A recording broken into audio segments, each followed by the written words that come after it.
திருச்சிற்றம்பலம். ஓம் சிவா திருச்சிற்றம்பலம். அருள் பரம் ஜோதி தனிப்பெரும் கருணை திருச்சிற்றம்பலத்தில் ஆடும் பொன்னம்பல குருவே சரணம் சரணம் சரணம்.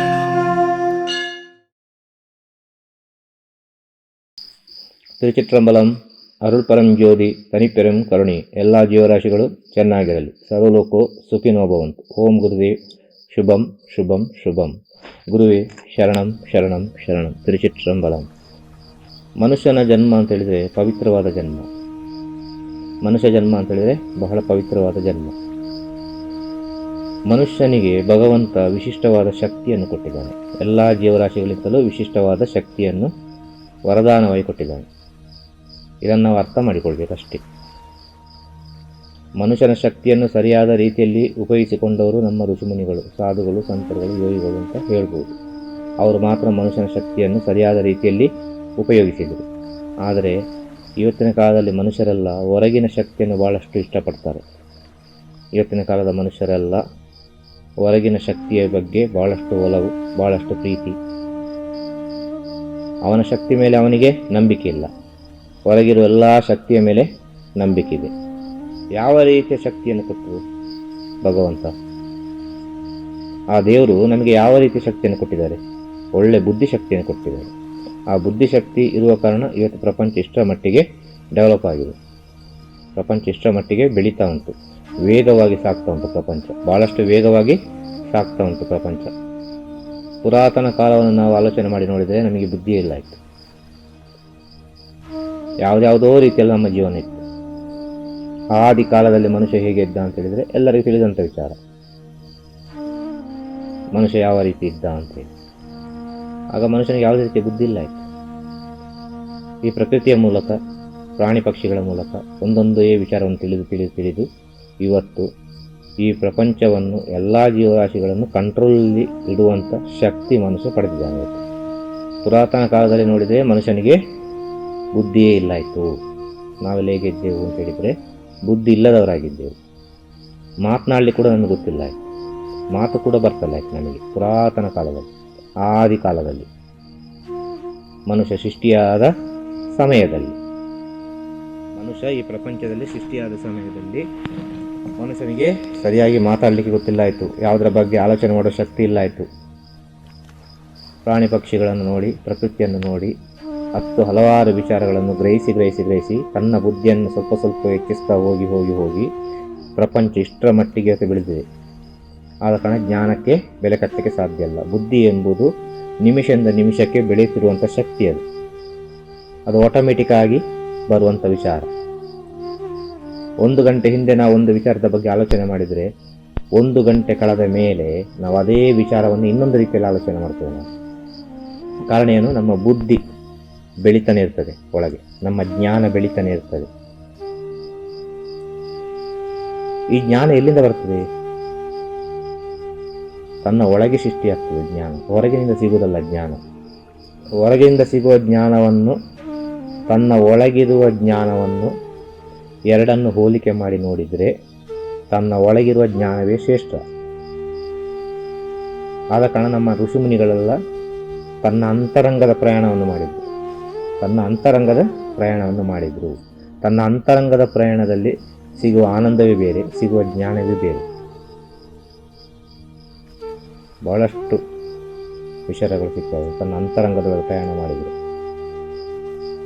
ಪ್ರತಿಯೊಂದು ವಿಚಾರದಲ್ಲಿ ಕೂಡ ನಮ್ಮ ಜೀವನದಲ್ಲಿ ಅದೆಷ್ಟೋ ಜನ ಅಡ್ವೈಸರ್ಗಳು ಸಿಗ್ತಾರೆ ನಮಗೆ, ಹೇಳಿಕೊಡುವರು.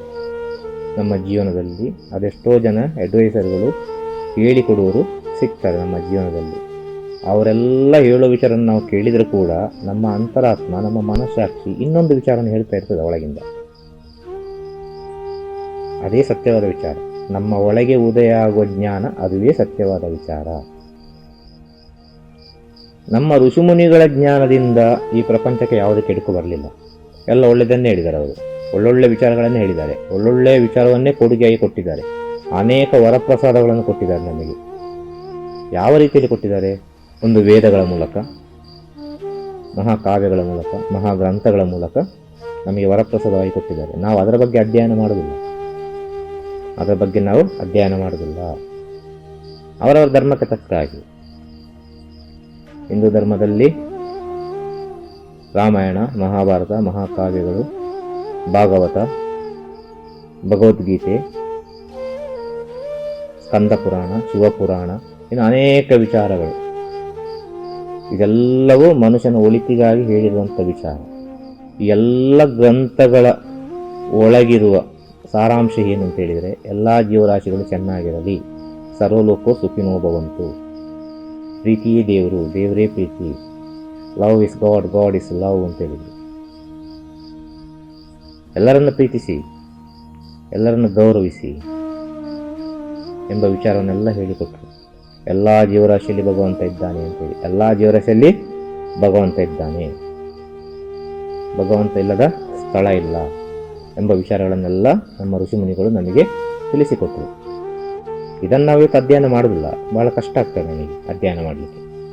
ಅವರು ಹೇಳಿದ ವಿಚಾರಗಳನ್ನೆಲ್ಲ, ನಮ್ಮ ಋಷಿಮುನಿಗಳು ಹೇಳಿದ ವಿಚಾರಗಳನ್ನೆಲ್ಲ ನಮಗೆ ಅಧ್ಯಯನ ಮಾಡಲಿಕ್ಕೆ ಬಹಳ ಕಷ್ಟ ಆಗ್ತದೆ. ನಮ್ಮ ಸಂಸ್ಕೃತಿಯನ್ನು, ನಮ್ಮ ನಾಗರಿಕತೆಯನ್ನು ನಾವು ಇವತ್ತು ಮರ್ತಿದ್ದೇವೆ. ನಾವೆಲ್ಲರೂ ಪಾಶ್ಚಾತ್ಯರ ಮೊರೆ ಹೋಗಿದ್ದೇವೆ, ವಿದೇಶಿಯರ ಮೊರೆ ಹೋಗಿದ್ದೇವೆ ಇವತ್ತು. ಅದೇ ರೀತಿ ಅವರವರ ಧರ್ಮ ಗ್ರಂಥಗಳಿಗೆ ತಕ್ಕ ಹಾಗೆ ಅವರವರ ಗುರುಗಳು ಅನೇಕ ವಿಚಾರಗಳನ್ನು ತಿಳಿಸಿದ್ದಾರೆ ಪ್ರಪಂಚದ ಒಳಿತಿಗೆ ಬೇಕಾಗಿ. ಕುರಾನ್ ಇಸ್ಲಾಂ ಧರ್ಮಕ್ಕೆ ಸೇರಿದಂಥ ವಿಚಾರ, ಬೈಬಲ್ ಕ್ರೈಸ್ತ ಧರ್ಮಕ್ಕೆ ಸೇರಿದಂಥ ವಿಚಾರ, ತ್ರಿಪಿಟಿಕ ಬೌದ್ಧ ಧರ್ಮಕ್ಕೆ ಸೇರಿದಂಥ ವಿಚಾರ, ಆಗಮ ಸೂತ್ರ ಜೈನ ಧರ್ಮಕ್ಕೆ ಸೇರಿದಂಥ ವಿಚಾರ, ಗುರು ಗ್ರಂಥ ಸಾಹಿಬ್ ಸಿಖ್ ಧರ್ಮಕ್ಕೆ ಸೇರಿದಂಥ ವಿಚಾರ. ಇದೆಲ್ಲ ಅವರವರ ಗುರುಗಳು ಸೃಷ್ಟಿ ಮಾಡಿದಂಥ ವಿಚಾರ. ಇದೆಲ್ಲವೂ ಆಯಾಯ ಧರ್ಮದಲ್ಲಿ ಬಂದಂಥ ಗುರುಗಳು ಸೃಷ್ಟಿ ಮಾಡಿದಂಥ ಮಹಾ ಗ್ರಂಥಗಳು. ಈ ಗ್ರಂಥಗಳೆಲ್ಲ ಏನು ಹೇಳಿದ್ದಾರೆ? ಎಲ್ಲ ಒಳಿತನ್ನೇ ಹೇಳಿದ್ದಾರೆ ಹೊರತು ಕೆಡುಕನ್ನು ಹೇಳಲಿಲ್ಲ. ಈ ಪ್ರಪಂಚದ ಒಳಿತಿಗಾಗಿ ಅನೇಕ ವಿಚಾರಗಳನ್ನು ಕೊಟ್ಟಿದ್ದಾರೆ. ಇದರಲ್ಲಿ ಎಲ್ಲದರಲ್ಲಿ ಹೇಳಿದ ಇನ್ನೊಂದು ಮುಖ್ಯವಾದ ವಿಚಾರ ಏನಂದರೆ, ಆರೋಗ್ಯವನ್ನು ಕಾಪಾಡಿಕೊಳ್ಳಿ ಅಂತ. ನಿಮ್ಮ ಆರೋಗ್ಯವನ್ನು ನೀವು ಕಾಪಾಡಿಕೊಳ್ಳಿ. ಆರೋಗ್ಯವೇ ಭಾಗ್ಯ. ಆರೋಗ್ಯದಕ್ಕಿಂತ ದೊಡ್ಡ ಶಕ್ತಿ ಇನ್ನೊಂದಿಲ್ಲ. ಆರೋಗ್ಯ ಚೆನ್ನಾಗಿದ್ದರೆ ಎಲ್ಲವೂ ಚೆನ್ನಾಗಿರ್ತದೆ, ಎಲ್ಲವೂ ಸುಭಿಕ್ಷೆಯಾಗಿರ್ತದೆ ಅಂತೇಳಿ. ಆದರೆ ಮನುಷ್ಯನಿಗೆ ಬುದ್ಧಿಶಕ್ತಿ ಬೆಳೀತಾ ಬೆಳೀತಾ ಬೆಳೀತಾ ಬೆಳೀತಾ ಬೆಳೀತಾ ಎಷ್ಟರ ಮಟ್ಟಿಗೆ ಬೆಳೀತು ಅಂತ ಹೇಳಿದರೆ, ಈ ಪ್ರಪಂಚವನ್ನೇ ಕಂಟ್ರೋಲಲ್ಲಿ ಇಡುವಷ್ಟು ಬುದ್ಧಿಶಕ್ತಿ ಬೆಳೀತು ಮನುಷ್ಯನಿಗೆ, ಏನೂ ತಿಳಿಯದ ಮನುಷ್ಯನಿಗೆ. ಆದರೆ ಮನುಷ್ಯನ ಒಳಗಿರೋ ಶಕ್ತಿ ಎಷ್ಟು ಅಂತೇಳಿ ನೀವೇ ಆಲೋಚನೆ ಮಾಡಿಕೊಳ್ಳಿ. ಇವತ್ತಿನ ಯುಗ ಹೇಗೆ ಉಂಟು? ಇವತ್ತಿನ ಕಾಲ ಹೇಗೆ ಉಂಟು? ಯಾವ ರೀತಿ ನಡೀತದೆ? ಆಧುನಿಕ ಯುಗ ವಿಜ್ಞಾನ ರೂಪದಲ್ಲಿ ನಡೀತದೆ. ಎಲ್ಲ ಟೆಕ್ನಾಲಜಿ ಬೇಕು ಈಗ. ಕಾರಣ ಏನು? ಮನುಷ್ಯನ ಬುದ್ಧಿ, ಮನುಷ್ಯನ ಬ್ರೈನ್ ಎಲ್ಲದಕ್ಕೂ ಕಾರಣ. ಮನುಷ್ಯ ಎಷ್ಟರ ಮಟ್ಟಿಗೆ ಬೆಳೆದ? ಇನ್ನೊಂದು ಗ್ರಹಕ್ಕೆ ಹೋಗುವಷ್ಟು ಮಟ್ಟಿಗೆ ಬೆಳೆದ. ಭೂಲೋಕವನ್ನು ಬಿಟ್ಟು ಇನ್ನೊಂದು ಗ್ರಹಕ್ಕೆ ಹೋಗುವಷ್ಟು ಮಟ್ಟಿಗೆ ಬೆಳೆದ. ಇನ್ನೊಂದು ಗ್ರಹದಲ್ಲಿ ಏನೇನು ಆಗ್ತದೆ ಎಂಬ ವಿಚಾರವನ್ನು ಕೂಡ ಮನುಷ್ಯ ಕೂತುಕೊಂಡಲ್ಲೇ ತಿಳಿದುಕೊಳ್ಳುವಷ್ಟು ಬುದ್ಧಿಯನ್ನು ಉಪಯೋಗಿಸಿಕೊಂಡ. ಇಂಥವ್ರುಗಳು ಏನು ಹೇಳ್ತಾರೆ? ವಿಜ್ಞಾನಿಗಳು ಅಂತ ಹೇಳ್ತಾರೆ. ಆದರೆ ಜ್ಞಾನಿಗಳು ಕುಳಿತುಕೊಂಡಲ್ಲೇ ಎಲ್ಲ ವಿಚಾರವನ್ನು ಅರ್ಥ ಮಾಡಿಕೊಂಡ್ರು. ಒಂದು ಮರದ ಅಡಿಯಲ್ಲಿ ಕೂತುಕೊಂಡು ಎಲ್ಲ ವಿಚಾರವನ್ನು ಹೇಳಿಬಿಟ್ರು. ಪ್ರಪಂಚದ ಎಲ್ಲ ಸ್ಥಿತಿಗತಿಗಳನ್ನು ಒಂದು ಸೆಕೆಂಡಲ್ಲಿ ಹೇಳಿಬಿಟ್ರು ಅವರು. ಅವರ ಮಾತುಗಳೆಲ್ಲ ಅರ್ಥ ಮಾಡಲಿಕ್ಕೆ ಬಹಳ ಕಷ್ಟ. ಅದು ಅರ್ಥ ಆಗೋದಿಲ್ಲ. ಜ್ಞಾನಿಗಳ ಮಾತೆಲ್ಲ ಅರ್ಥ ಆಗೋದಿಲ್ಲ. ಈ ಜ್ಞಾನಿಗಳು ಹೇಳಿದ ವಿಚಾರಗಳು, ಆ ಜ್ಞಾನವನ್ನು ಹಿಂಬಾಲಿಸಿಕೊಂಡು ಹೋದವರು ವಿಜ್ಞಾನಿಗಳು. ಈಗ ಮನುಷ್ಯ ವರ್ಗದಲ್ಲೇ ಅತಿ ಬುದ್ಧಿಶಾಲಿಗಳು ಯಾರು ಅಂತ ಹೇಳಿದರೆ ವಿಜ್ಞಾನಿಗಳು ಅಂತ ಹೇಳ್ಬೋದು. ಈ ವಿಜ್ಞಾನದಿಂದ ಎಷ್ಟೆಲ್ಲ ಕೆಡುಕಾಗಿದೆ ಎಂಬ ವಿಚಾರ. ವಿಜ್ಞಾನ ಬೇಕು, ದೇಶ ಡೆವಲಪ್ ಆಗಬೇಕು, ಈ ಪ್ರಪಂಚ ಡೆವಲಪ್ ಆಗಬೇಕು, ಎಲ್ಲ ಆಗಬೇಕು, ಎಲ್ಲ ಸತ್ಯವಾದ ವಿಚಾರ ಇದೆ. ಆದರೆ ಇದರಲ್ಲಿ ಬರುವ ದುಷ್ಪರಿಣಾಮಗಳು ಎಷ್ಟರ ಮಟ್ಟಿಗೆ ಮನುಷ್ಯನನ್ನು ಬಾಧಿಸ್ತದೆ? ಮುಖ್ಯವಾಗಿ ಬಾಧಿಸುವುದು ಆರೋಗ್ಯದ ವಿಚಾರದಲ್ಲಿ. ಬೇರೆ ಯಾವ ವಿಚಾರದಲ್ಲಿ ಬಾಧಿಸುವುದಿಲ್ಲ. ಆರೋಗ್ಯವೇ ಕೆಟ್ಟೋಯ್ತು ಅಂತ ಆದರೆ ನಮ್ಮ ಶಕ್ತಿಯನ್ನು ನಾವೇ ಕಳೆದುಕೊಂಡ ಪಕ್ಷದಲ್ಲಿ ನಮಗೆ ಏನು ಸಾಧನೆ ಮಾಡಲಿಕ್ಕೆ ಸಾಧ್ಯ ಉಂಟು? ಏನಾದರೂ ಸಾಧನೆ ಮಾಡಲಿಕ್ಕೆ ಸಾಧ್ಯ ಉಂಟಾ? ಆರೋಗ್ಯ ಕೆಟ್ಟು ಹೋದ ಮೇಲೆ ನಮಗೆ ಪ್ರೀತಿಯೇ ಬರುವುದಿಲ್ಲ. ಈ ಪ್ರಪಂಚ ಬಿಟ್ಟು ಹೋದರೆ ಸಾಕು ಅಂತೇಳಿ ಒಂದು ಭಾವನೆ ಬರ್ತದೆ. ಬಿಟ್ಟು ಹೋಗುವ ಪ್ರಪಂಚಕ್ಕೆ ಕೊಟ್ಟು ಹೋಗೋದು ಬೆಟ್ಟದಷ್ಟೇ ಇದು. ಅದನ್ನು ನಾವು ಕೊಡ್ಲಿಕ್ಕೆ ಕಲಿಬೇಕು. ಅದು ಕೊಡಲಿಕ್ಕೆ ಕಲಿಬೇಕು ಅಂತ ಹೇಳಿದ್ರೆ ನಮ್ಮ ಆರೋಗ್ಯ ಚೆನ್ನಾಗಿರಬೇಕು. ಈ ವಿಜ್ಞಾನದಿಂದ ಆರೋಗ್ಯ ಭಾಳಷ್ಟು ಕೆಟ್ಟು ಹೋಗ್ತಾ ಉಂಟು, ಅಷ್ಟಿಷ್ಟಲ್ಲ. ಇದು ಭಾಳ ಸೂಕ್ಷ್ಮವಾಗಿ ಅರ್ಥ ಮಾಡಿದರೆ ಗೊತ್ತಾಗ್ತದೆ ಎಲ್ಲರಿಗೆ. ಆರೋಗ್ಯ ಕೆಟ್ಟೋಗ್ಲಿಕ್ಕೆ ಏನು ಕಾರಣ? ಮುಖ್ಯವಾಗಿ ಕಾರಣಗಳೇನು? ಅನೇಕ ಕಾರಣಗಳಿದೆ. ವ್ಯಾಧಿ ಎಂಬುದು ಪ್ರಪಂಚ ಸೃಷ್ಟಿಯಾಗುವಾಗಲೇ ವ್ಯಾಧಿ ಎಂಬುದು ಸೃಷ್ಟಿಯಾಗಿದೆ. ಪ್ರಪಂಚ ಯಾವಾಗ ಸೃಷ್ಟಿಯಾಗಿದೆಯೋ ಆಗ ವ್ಯಾಧಿ ಎಂಬುದು ಪ್ರಪಂಚದ ಜೊತೆಗೇ ಸೃಷ್ಟಿಯಾದಂಥ ವಿಚಾರ. ಆದ ಕಾರಣ ಮನುಷ್ಯರಿಗೆ ವ್ಯಾಧಿ ಬರೋದು ಸಹಜ, ಯಾವುದೋ ಒಂದು ಆರೋಗ್ಯ ಸಮಸ್ಯೆ ಬರೋದು ಸಹಜ. ಆ ಆರೋಗ್ಯ ಸಮಸ್ಯೆಗೆ ಸರಿಯಾಗಿ ಭಗವಂತ ನಮಗೆ ಹಲವಾರು ರೀತಿಯಲ್ಲಿ ಉಪಕಾರ ಮಾಡ್ತಿದ್ದಾನೆ, ಪ್ರತಿನಿತ್ಯವೂ ಮಾಡ್ತಿದ್ದಾನೆ ಭಗವಂತ. ಇದನ್ನು ನಾವು ಅರ್ಥ ಮಾಡಿಕೊಳ್ಬೇಕು. ಮುಖ್ಯವಾಗಿ ಈ ಆರೋಗ್ಯ ಸಮಸ್ಯೆ ಹೇಗೆ ಬಂತು? ಸಮುದ್ರಯಾನದ ಮೂಲಕ ಬಂತು. ಸಮುದ್ರಯಾನ ಅಂತ ಹೇಳಿದರೆ ಹಡಗಿನಲ್ಲಿ ಹೋಗುವುದು, ಇನ್ನು ಶಿಪ್ಪಿನಲ್ಲಿ ಹೋಗುವುದು, ಇನ್ನು ಫ್ಲೈಟಿನಲ್ಲಿ ಹೋಗುವುದು. ಸಮುದ್ರಯಾನ ಅಂತ ಹೇಳಿದರೆ ಒಂದು ದೇಶದಿಂದ ಇನ್ನೊಂದು ದೇಶಕ್ಕೆ ಬರುವ ಕಾರಣ, ಈ ದೇಶದಿಂದ ಆ ದೇಶಕ್ಕೆ ಹೋಗುವ ಕಾರಣ ಬಂದಂಥ ವಿಚಾರವೇ ಆರೋಗ್ಯ ಸಮಸ್ಯೆಗಳು. ಬಹಳ ಮುಖ್ಯವಾಗಿ ಅರ್ಥ ಮಾಡಿಕೊಳ್ಳಬೇಕು. ಅದಾದ ಮೇಲೆ ಮನುಷ್ಯನಿಗೆ ಆರೋಗ್ಯ ಸಮಸ್ಯೆ ಹೇಗೆ ಬಂತು? ಆಹಾರ ಪದ್ಧತಿಯಲ್ಲಿ. ಆಹಾರ ಪದ್ಧತಿ ತಪ್ಪಿ ಹೋದ ಕಾರಣ ಆರೋಗ್ಯ ಸಮಸ್ಯೆಗಳು ಬಂತು. ಅದಾದಂಥ ಆರೋಗ್ಯ ಸಮಸ್ಯೆ ಹೇಗೆ ಬಂತು? ಟೆಕ್ನಾಲಜಿಯ ಮೂಲಕ, ವಿಜ್ಞಾನದ ಮೂಲಕ. ಎಲ್ಲ ಒಳ್ಳೆಯದೇ, ಯಾವುದು ಕೆಟ್ಟದಲ್ಲ. ಆದರೆ ಅದರಲ್ಲಿ ನನಗೆ ಉಂಟಾಗುವ ದುಷ್ಪರಿಣಾಮಗಳು ಎಷ್ಟರ ಮಟ್ಟಿಗೆ ಮನುಷ್ಯನನ್ನು ಬಾಧಿಸ್ತದೆ, ಇದನ್ನು ನಾವು ಅರ್ಥ ಮಾಡಿಕೊಳ್ಳಿ ಸೂಕ್ಷ್ಮವಾಗಿ. ಎಲ್ಲವೂ ಬೇಕು ಪ್ರಪಂಚದಲ್ಲಿ ಬದುಕಬೇಕಾದ್ರೆ, ಈಗಿನ ಆಧುನಿಕ ಕಾಲದಲ್ಲಿ ಬದುಕಬೇಕಾದ್ರೆ ಎಲ್ಲವೂ ಬೇಕು. ವಿಜ್ಞಾನ ಬೇಕೇ ಬೇಕು. ವಿಜ್ಞಾನ ಇಲ್ಲದೆ ಈಗಿನ ಕಾಲದಲ್ಲಿ ಬದುಕಲಿಕ್ಕೆ ಸಾಧ್ಯವೇ ಇಲ್ಲ. ಯಾರಿಗೂ ಬದುಕಲಿಕ್ಕೆ ಸಾಧ್ಯ ಇಲ್ಲ. ಎಂಥ ಮಹಾಗುರುಗಳಿಗೆ ಕೂಡ ವಿಜ್ಞಾನವನ್ನು ಬಿಟ್ಟು ಬದುಕಲಿಕ್ಕೆ ಸಾಧ್ಯ ಇಲ್ಲ. ಅದು ಹೇಗೆ ಅಂತ ಹೇಳಿದರೆ ಮನುಷ್ಯರ ಜೊತೆ ಸಂಪರ್ಕ ಇಟ್ಟವರಿಗೆ ಮಾತ್ರ, ಈ ಸಮಾಜದಲ್ಲಿ ಜೀವನ ಮಾಡುವವರಿಗೆ ಮಾತ್ರ. ಅದೆಷ್ಟೋ ಗುರುಗಳು ಸಮಾಜದಲ್ಲಿ ಜೀವನ ಮಾಡುತ್ತಾರೆ, ಮನುಷ್ಯರ ಸಂಪರ್ಕ ಇಟ್ಟುಕೊಂಡಿದ್ದಾರೆ. ಇವರಿಗೆಲ್ಲ ವಿಜ್ಞಾನದ ಅವಶ್ಯಕತೆ ಬಹಳ ಮುಖ್ಯ. ಏನಿಲ್ಲ, ಕಾಡಿನಲ್ಲಿ ಕೂತ್ಕೊಳ್ತಾನೆ ಏಕಾಂತವಾಗಿ ಒಬ್ಬಂಟಿಗನಾಗಿರ್ತಾನೆ ಅಂತ ಹೇಳಿದರೆ ಅವನಿಗೆ ಯಾವುದರ ಅವಶ್ಯಕತೆ ಇಲ್ಲ. ಅವನಿಗೆ ಪ್ರಕೃತಿ ಎಲ್ಲ ವಿಚಾರವನ್ನು ಕರುಣಿಸ್ತಾ ಇರ್ತದೆ. ಆದರೂ ಕೂಡ ಗುರುಗಳು ಅಂತೇಳಿ ಅಲ್ಲಿಗೆ ಓಡಿಕೊಂಡು ಹೋಗ್ತಾರೆ. ಅವರಲ್ಲಿ ಏನೋ ಒಂದು ಶಕ್ತಿ ಇದೆ, ಏನೋ ಒಂದು ಒಳ್ಳೇದು ಮಾಡ್ತಾರೆ ಅಂತೇಳಿ. ಆದ ಕಾರಣ ಅವರಿಗೆ ಮನುಷ್ಯರ ಸಂಪರ್ಕ ಆಗ್ತದೆ. ಅವರು ಮನುಷ್ಯರಿಂದ ದೂರ ಇರ್ಬೋದು. ಇನ್ನು ಕೆಲವರು ಏನು ಮಾಡ್ತಾರೆ, ಕಾಡಿನಲ್ಲಿದ್ದವರು ನಾಡಿಗೆ ಕರ್ಕೊಂಡು ಬರ್ತಾರೆ. ಕಾಡಾನೆ ಅಂತಂದು ನಾಡಿನಾನೆಯಾಗಿ ಪಳಗಿಸ್ತಾರಲ್ಲ, ಹಾಗೆ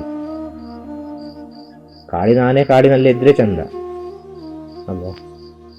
ಕಾಡಿನಾನೆಗೂ ನಾಡಿನಾನೆಗೂ ಎಷ್ಟು ವ್ಯತ್ಯಾಸ ಉಂಟು ಅಂತ ಹೇಳಿದರೆ, ಕಾಡಿನಾನೆ ಒರಿಜಿನಾಲಿಟಿ ಆಗಿರ್ತದೆ, ಅದಕ್ಕೆ ಶಕ್ತಿ ಭಾಳಷ್ಟು ಇರ್ತದೆ. ನಾಡಿನಾನೆಗೆ ಅಷ್ಟು ಶಕ್ತಿ ಇರುವುದಿಲ್ಲ. ಕಾರಣ ಏನದು? ಮನುಷ್ಯರ ಜೊತೆ ಸಂಪರ್ಕ ಹೊಂದಿದೆ. ಮನುಷ್ಯರ ಜೊತೆ ಸಂಪರ್ಕ ಹೊಂದಿಕೊಂಡು ಮನುಷ್ಯನಿಗೆ ಹೇಗೆ ಬೇಕು ಆ ರೀತಿಯಾಗಿ ಜೀವನ ಮಾಡುತ್ತದೆ. ಆನೆ ಎರಡು ಆನೆ, ಅದೇ ಆನೆ, ಬೇರೆ ಯಾವ ಆನೆ ಅಲ್ಲ. ಆದರೆ ಕಾಡಿನಲ್ಲಿದ್ದರೆ ಅದರ ಶಕ್ತಿ ಬಹಳಷ್ಟು. ಕಾರಣ ಏನದು? ಪ್ರಕೃತಿಗೆ ಸಂಬಂಧಪಟ್ಟಿರ್ತದೆ. ಅದೇ ರೀತಿ ಕಾಡಿನಲ್ಲಿ ಹೊಂದಿರುವ ಜ್ಞಾನಿಗಳ ಶಕ್ತಿ ಅದು ವರ್ಣಿಸಲಿಕ್ಕೆ ಅಸಾಧ್ಯ. ಅವರಿಗೆ ಮನುಷ್ಯರ ಸಂಪರ್ಕ ಇರುವುದಿಲ್ಲ, ಅವರ ಶಕ್ತಿ ಬಹಳಷ್ಟು ಇರ್ತದೆ. ಕಾರಣ ಏನವರು ಪ್ರಕೃತಿಯನ್ನು ಅವಲಂಬಿಸಿಕೊಂಡು ಹೋಗ್ತಾರೆ. ಅದೇ ನಾಡಿಗೆ ಅದೇ ಜ್ಞಾನಿಗಳು ಬಂದರೆ ಅವರ ಶಕ್ತಿ ಸ್ವಲ್ಪ ಕಮ್ಮಿ ಆಗ್ತದೆ. ಕಾರಣ ಏನು? ಮನುಷ್ಯರು, ಈ ಮನುಷ್ಯರ ಕರ್ಮಗಳು ಎಲ್ಲ ಅವರನ್ನು ಬಂದು ಅಂಟಿಕೊಳ್ತವೆ. ಬೇರೇನಿಲ್ಲ ವಿಚಾರ. ಜ್ಞಾನ ಎರಡು ಒಂದೇ, ಕಾಡಿನಲ್ಲಿದ್ದ ಜ್ಞಾನ ಒಂದೇ, ನಾಡಿನಲ್ಲಿದ್ದ ಜ್ಞಾನ ಒಂದೇ. ಆದರೆ ಅಲ್ಲಿ ಇರುವ ವ್ಯತ್ಯಾಸಗಳು, ಪ್ರಕೃತಿಯನ್ನು ಅವಲಂಬಿಸಿಕೊಂಡು ಹೋಗ್ತಿರೋ ಸಮಯದಲ್ಲಿ ಆ ಜ್ಞಾನಿಗಳಿಗೆ ಬಹಳಷ್ಟು ಶಕ್ತಿಯೂ ಬರ್ತದೆ. ಇನ್ನು ಅನೇಕ ವಿಚಾರಗಳ ಬಗ್ಗೆ ತಿಳ್ಕೊಳ್ಳುವಂಥ ಒಂದು ಚೈತನ್ಯ ಕೂಡ ಅವರಲ್ಲಿ ಒಳಗೆ ಸೃಷ್ಟಿಯಾಗ್ತದೆ. ನಾಡಿನಲ್ಲಿ ಜ್ಞಾನಿಗಳಿದ್ದರೆ ಕಾಡಿನಲ್ಲಿದ್ದಷ್ಟು ಶಕ್ತಿ ಬರುವುದಿಲ್ಲ. ಇನ್ನು ಅಷ್ಟು ವಿಚಾರಗಳನ್ನು ತಿಳಿದುಕೊಳ್ಳುವಷ್ಟು ತಾಳ್ಮೆಯೂ ಅವರಲ್ಲಿ ಇರುವುದಿಲ್ಲ, ಅವಕಾಶಗಳು ಸಮಯವೂ ಅವರಲ್ಲಿ ಇರುವುದಿಲ್ಲ. ಅರ್ಥ ಆಗ್ತಲ್ಲ? ಒಳ್ಳೆಯದು. ಕಾಡಿನಲ್ಲಿರುವ ಜ್ಞಾನಿಗಳಿಗೆ ಶಕ್ತಿ ಬಹಳಷ್ಟು ಇರ್ತದೆ. ಇನ್ನು ಅನೇಕ ವಿಚಾರಗಳನ್ನು ತಿಳಿದುಕೊಳ್ಳುವಂಥ ಶಕ್ತಿ ತನ್ನಿಂದ ತಾನಾಗಿ ಬರ್ತದೆ. ಕಾರಣ ಏನು? ಅವರು ಮನುಷ್ಯರ ಸಂಪರ್ಕದಲ್ಲಿ ಇಲ್ಲದವರು. ಅದೇ ನಾಡಿನಲ್ಲಿದ್ದ ಜ್ಞಾನಿಗಳಿಗೆ ಮನುಷ್ಯರಿಂದಾಗಿ ಹಲವಾರು ವಿಚಾರಗಳಿಗೆ ಅವರಿಗೆ ತಡೆಯಾಗ್ತದೆ. ಈ ಮನುಷ್ಯರಿಂದಾಗಿ ಹಲವಾರು ವಿಚಾರಗಳು ತಡೆಯಾಗ್ತವೆ. ಮನುಷ್ಯರು ಅವರು ಕೂಡ ಮನುಷ್ಯರೇ. ಜ್ಞಾನಿ ಕೂಡ ಒಂದು ಮನುಷ್ಯ ರೂಪದಲ್ಲಿದ್ದರೆ ಜ್ಞಾನಿ, ಬೇರೆ ರೂಪದಲ್ಲಿದ್ದರೆ ಜ್ಞಾನಿ ಆಗುವುದಿಲ್ಲ. ಮನುಷ್ಯ ರೂಪದಲ್ಲಿದ್ದರೆ ಜ್ಞಾನಿ ಆಗುವುದು, ಬೇರೆ ರೂಪದಲ್ಲಿದ್ದರೆ ಜ್ಞಾನಿ ಆಗುವುದಿಲ್ಲ. ಆದ ಕಾರಣ ಏನು ಹೇಳಿದರು ಜ್ಞಾನಿಗಳೆಲ್ಲ, ಮನುಷ್ಯನಿಗೆ ಮನುಷ್ಯನೇ ಪರಬ್ರಹ್ಮ ಸ್ವರೂಪ ಅಂತ ಹೇಳಿದರು. ಒಂದು ಮನುಷ್ಯನಿಗೆ ಇನ್ನೊಂದು ಮನುಷ್ಯನೇ ಪರಬ್ರಹ್ಮ ಸ್ವರೂಪ. ಬೇರೆ ಯಾವುದೇ ಜೀವರಾಶಿಗಳಿಂದ ನಮಗೆ ತಿಳಿದುಕೊಳ್ಳಿಕ್ಕೆ ಬಹಳ ಕಷ್ಟ ಆಗ್ತದೆ. ಇನ್ನೊಂದು ಮನುಷ್ಯ ಬಂದು ಹೇಳಿದರೆ ಮಾತ್ರ ನಮಗೆ ಅರ್ಥ ಆಗ್ತದೆ. ಆಗ ನಾಡಿನಲ್ಲಿದ್ದ ಜ್ಞಾನಿಗಳ ಸ್ಥಿತಿಗತಿಗಳು ಬೇರೆ, ಕಾಡಿನಲ್ಲಿದ್ದ ಜ್ಞಾನಿಗಳ ಸ್ಥಿತಿಗತಿಗಳು ಬೇರೆ. ನಾಡಿನಲ್ಲಿರುವ ಜ್ಞಾನಿಗಳು ಹಲವಾರು ಸಂಕಷ್ಟಗಳಿಗೆ ಒಳಗಾಗಿರ್ತಾರೆ. ಆಗ ಜ್ಞಾನಿಗಳಿಗೆ ಮಾತ್ರ ಅರ್ಥ ಆಗುವುದು. ಹೊರಗಿನ ಭಕ್ತರುಗಳಿಗೆ ಅದು ಅರ್ಥ ಆಗೋದಿಲ್ಲ, ಶಿಷ್ಯಂದರಿಗೆ ಅರ್ಥ ಆಗೋದಿಲ್ಲ. ಅವರ ಮನಸ್ಥಿತಿಗಳು, ಅವರ ಸ್ಥಿತಿಗತಿಗಳು, ಅವರಿಗೆ ಎಷ್ಟು ಒಂದು ಗೊಂದಲವಾಗಿರ್ತಾರೆ. ಎಲ್ಲವನ್ನು ಅವರು ಸ್ಪಂದಿಸಬೇಕು ಜೀವನದಲ್ಲಿ. ನಾಡಿನಲ್ಲಿ ಇದ್ದರೆ ಎಲ್ಲ ವಿಚಾರವನ್ನು ಅವರು ಅಡ್ಜಸ್ಟ್ಮೆಂಟ್ ಮಾಡಿಕೊಂಡೇ ಹೋಗಬೇಕು, ಬೇರೆ ದಾರಿ ಇಲ್ಲ ಅವರಿಗೆ. ಆದರೆ ಕಾಡಿನಲ್ಲಿದ್ದವರಿಗೆ ಅದೆಲ್ಲ ಯಾವುದ್ರ ಬಗ್ಗೆ ಚಿಂತೆ ಇಲ್ಲ ಅವರಿಗೆ. ಅವ್ರಿಗೆ ಒಂದೇ ಚಿಂತೆ, ಪರಬ್ರಹ್ಮನ ಚಿಂತೆ. ಕಾರಣ ಏನು? ಇದೆಲ್ಲ ಹೇಳಲಿಕ್ಕೆ ಕಾರಣ ಏನು? ಇವತ್ತಿನ ಪ್ರೆಸೆಂಟ್ ಸಿಚುವೇಶನ್ನಲ್ಲಿ ಯಾರು ಒಳ್ಳೆಯವರು ಯಾರು ಕೆಟ್ಟವರು ಅಂತ ಅರ್ಥ ಮಾಡಲಿಕ್ಕೆ ಆಗೋದಿಲ್ಲ. ಅದೆಷ್ಟೋ ಬಿಲಿಯನ್ ಮನುಷ್ಯ ಜೀವರಾಶಿಗಳಿದ್ದಾರೆ. ಅದೆಷ್ಟೋ ಕೋಟ್ಯಾನು ಕೋಟಿ ಮನುಷ್ಯರಿದ್ದಾರೆ ಈ ಪ್ರಪಂಚದಲ್ಲಿ. ಅದೆಷ್ಟೋ ಕೋಟ್ಯಾನು ಕೋಟಿ ಮನುಷ್ಯರಿದ್ದಾರೆ. ಈ ಕೋಟ್ಯಾನು ಕೋಟಿ ಮನುಷ್ಯರಲ್ಲಿ ಯಾರು ಒಳ್ಳೆಯವರು ಯಾರು ಸತ್ಯವಂತರು ಅಂತ ಅರ್ಥ ಮಾಡಲಿಕ್ಕೆ ಆಗೋದಿಲ್ಲ. ಅದರಲ್ಲಿ ಜ್ಞಾನಿಗಳು ಕೂಡ ಬಂದರು, ಗುರುಗಳು ಕೂಡ ಬಂದರು. ಅದರಲ್ಲಿ ಈ ಕೋಟ್ಯಾನು ಕೋಟಿ ಮನುಷ್ಯರಲ್ಲಿ ಗುರುಗಳು ಕೂಡ ಬಂದರು. ಆ ಗುರುಗಳಲ್ಲಿ ಕೂಡ ಈಗ ಚಾಯ್ಸ್ ಮಾಡಲಿಕ್ಕೆ ಕಷ್ಟ ಆಗಿದೆ, ಯಾರು ಒಳ್ಳೆಯವರು ಯಾರು ಕೆಟ್ಟವರು ಅಂತೇಳಿ. ಇದೆಲ್ಲರಿಗೂ ತಿಳಿದಿರುವಂಥ ವಿಚಾರ. ಇದೆಲ್ಲ ಒಂದು ಮನಸ್ಥಿತಿ ತಪ್ಪಲಿಕ್ಕೆ ಕಾರಣ ಏನು? ಇವತ್ತಿನ ಕಾಲದಲ್ಲಿ ಮನಸ್ಥಿತಿ ತಪ್ಪಲಿಕ್ಕೆ ಕಾರಣ ಏನು ಅಂತ ಹೇಳಿದ್ರೆ ವಿಜ್ಞಾನ, ಟೆಕ್ನಾಲಜಿ. ಈ ಟೆಕ್ನಾಲಜಿಯಿಂದಾಗಿ ಮನಸ್ಥಿತಿಗಳು ತಪ್ಪಿ ಹೋಗ್ತದೆ. ಮನುಷ್ಯನಲ್ಲಿ ಏಕಾಗ್ರತೆ ಇಲ್ಲ, ಸರಿಯಾದ ಒಂದು ನಿರ್ಧಾರ ತಗೊಳ್ಳಿಕ್ಕಾಗೋದಿಲ್ಲ, ಯಾವುದೇ ಕೆಲಸ ಮಾಡೋ ಒಂದು ನಂಬಿಕೆ ಇಲ್ಲ, ಎಲ್ಲ ವಿಷಯಗಳ ಮೇಲೆ ಸಂಶಯ. ಇಂಥ ವಿಚಾರಗಳೆಲ್ಲ ಬೇಕಾದಷ್ಟುಂಟು ಈಗ. ಆದ ಕಾರಣ ಮನುಷ್ಯನ ಮನಸ್ಥಿತಿ ಸರಿಯಿಲ್ಲ. ಯಾರು ಬೇಕಾದಿರಲಿ, ಅದನ್ನು ಗುರುಗಳಾಗಿರಲಿ ಅಥವಾ ಸರಸರನ ಮನುಷ್ಯನಾಗಿರಲಿ, ಯಾರು ಬೇಕಾದಿರಲಿ, ಮನಸ್ಥಿತಿ ಸರಿಯಿಲ್ಲ. ಕಾರಣ ಟೆಕ್ನಾಲಜಿ, ವಿಜ್ಞಾನ. ಇದೆಲ್ಲದಕ್ಕೂ ಮೂಲ ಕಾರಣ ಆರೋಗ್ಯ. ಆರೋಗ್ಯ ಇದ್ದರೆ ಏನಾದ್ರು ಸಾಧಿಸಲಿಕ್ಕೆ ಸಾಧ್ಯ. ಈ ಆರೋಗ್ಯ ಸಮಸ್ಯೆ ಬಂದದ್ದು ಹೇಗೆ ಅಂತ ಹೇಳಿದರೆ ಸಮುದ್ರಯಾನದ ಮೂಲಕ ಮೊದಲಿಂದಾಗಿ ಬಂದದ್ದು. ಭಾರತ ದೇಶಕ್ಕೆ ಸ್ವತಂತ್ರ ಸಿಕ್ಕಿ 74 ವರ್ಷಗಳಾಯಿತು. 74 ವರ್ಷಗಳ ಹಿಂದೆ ನಮ್ಮ ದೇಶವನ್ನು ಪರಕೀಯರು ಆಳ್ತಾ ಇದ್ದರು. ಯಾರು? ಬ್ರಿಟಿಷರು ಆಳ್ತಾ ಇದ್ದರು. ಅದಲ್ಲದೆ ಪೋರ್ಚುಗೀಸರು, ಡಚ್ಚರು, ಫ್ರೆಂಚರು, ಪರ್ಷಿಯನರು, ಮೊಘಲರು ಎಲ್ಲ ಬಂದು ದೇಶವನ್ನು ಆಳಿದ್ದಾರೆ, ಅಕ್ರಮ ಮಾಡಿದ್ದಾರೆ, ದಂಡಯಾತ್ರೆ ಬಂದಿದ್ದಾರೆ. ಅಲೆಕ್ಸಾಂಡರ್ ದಂಡಯಾತ್ರೆ ಬಂದಿದ್ದಾರೆ ಗ್ರೀಕ್ ದೇಶದಿಂದ. ಹೀಗೆ ಅನೇಕ ಪರಕೀಯರು ಬಂದು ದೇಶವನ್ನು ಅಕ್ರಮಗೊಳಿಸಿದ್ದಾರೆ. ಅದಲ್ಲದೆ ಆಳ್ವಿಕೆ ಕೂಡ ಮಾಡಿದ್ದಾರೆ. ಬ್ರಿಟಿಷರು ನಮ್ಮನ್ನು ಆಳ್ವಿಕೆ ಮಾಡ್ತಾ ಇದ್ರು. ಹೇಗೆ ಬಂದರು ಅವರು? ಸಮುದ್ರಯಾನದ ಮೂಲಕ ಬಂದರು. ಹೊರಗಿನ ದೇಶದಿಂದ ಈ ದೇಶಕ್ಕೆ ಬಂದರು.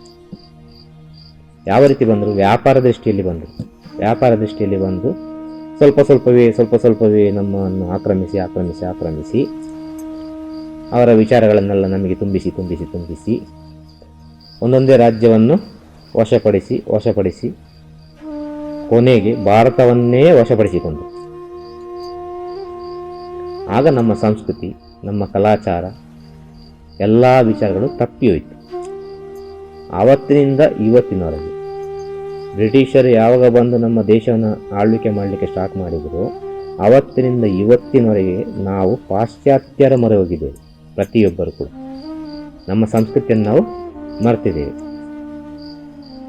ನಿಮಗೊಂದು ಪ್ರಶ್ನೆ ಬರ್ಬೋದು, ಅದು ಹೇಗೆ ಆರೋಗ್ಯ ಸಮಸ್ಯೆ ಬಂತು ಅಂತೇಳಿ. ಸಮುದ್ರಯಾನದ ಮೂಲಕ.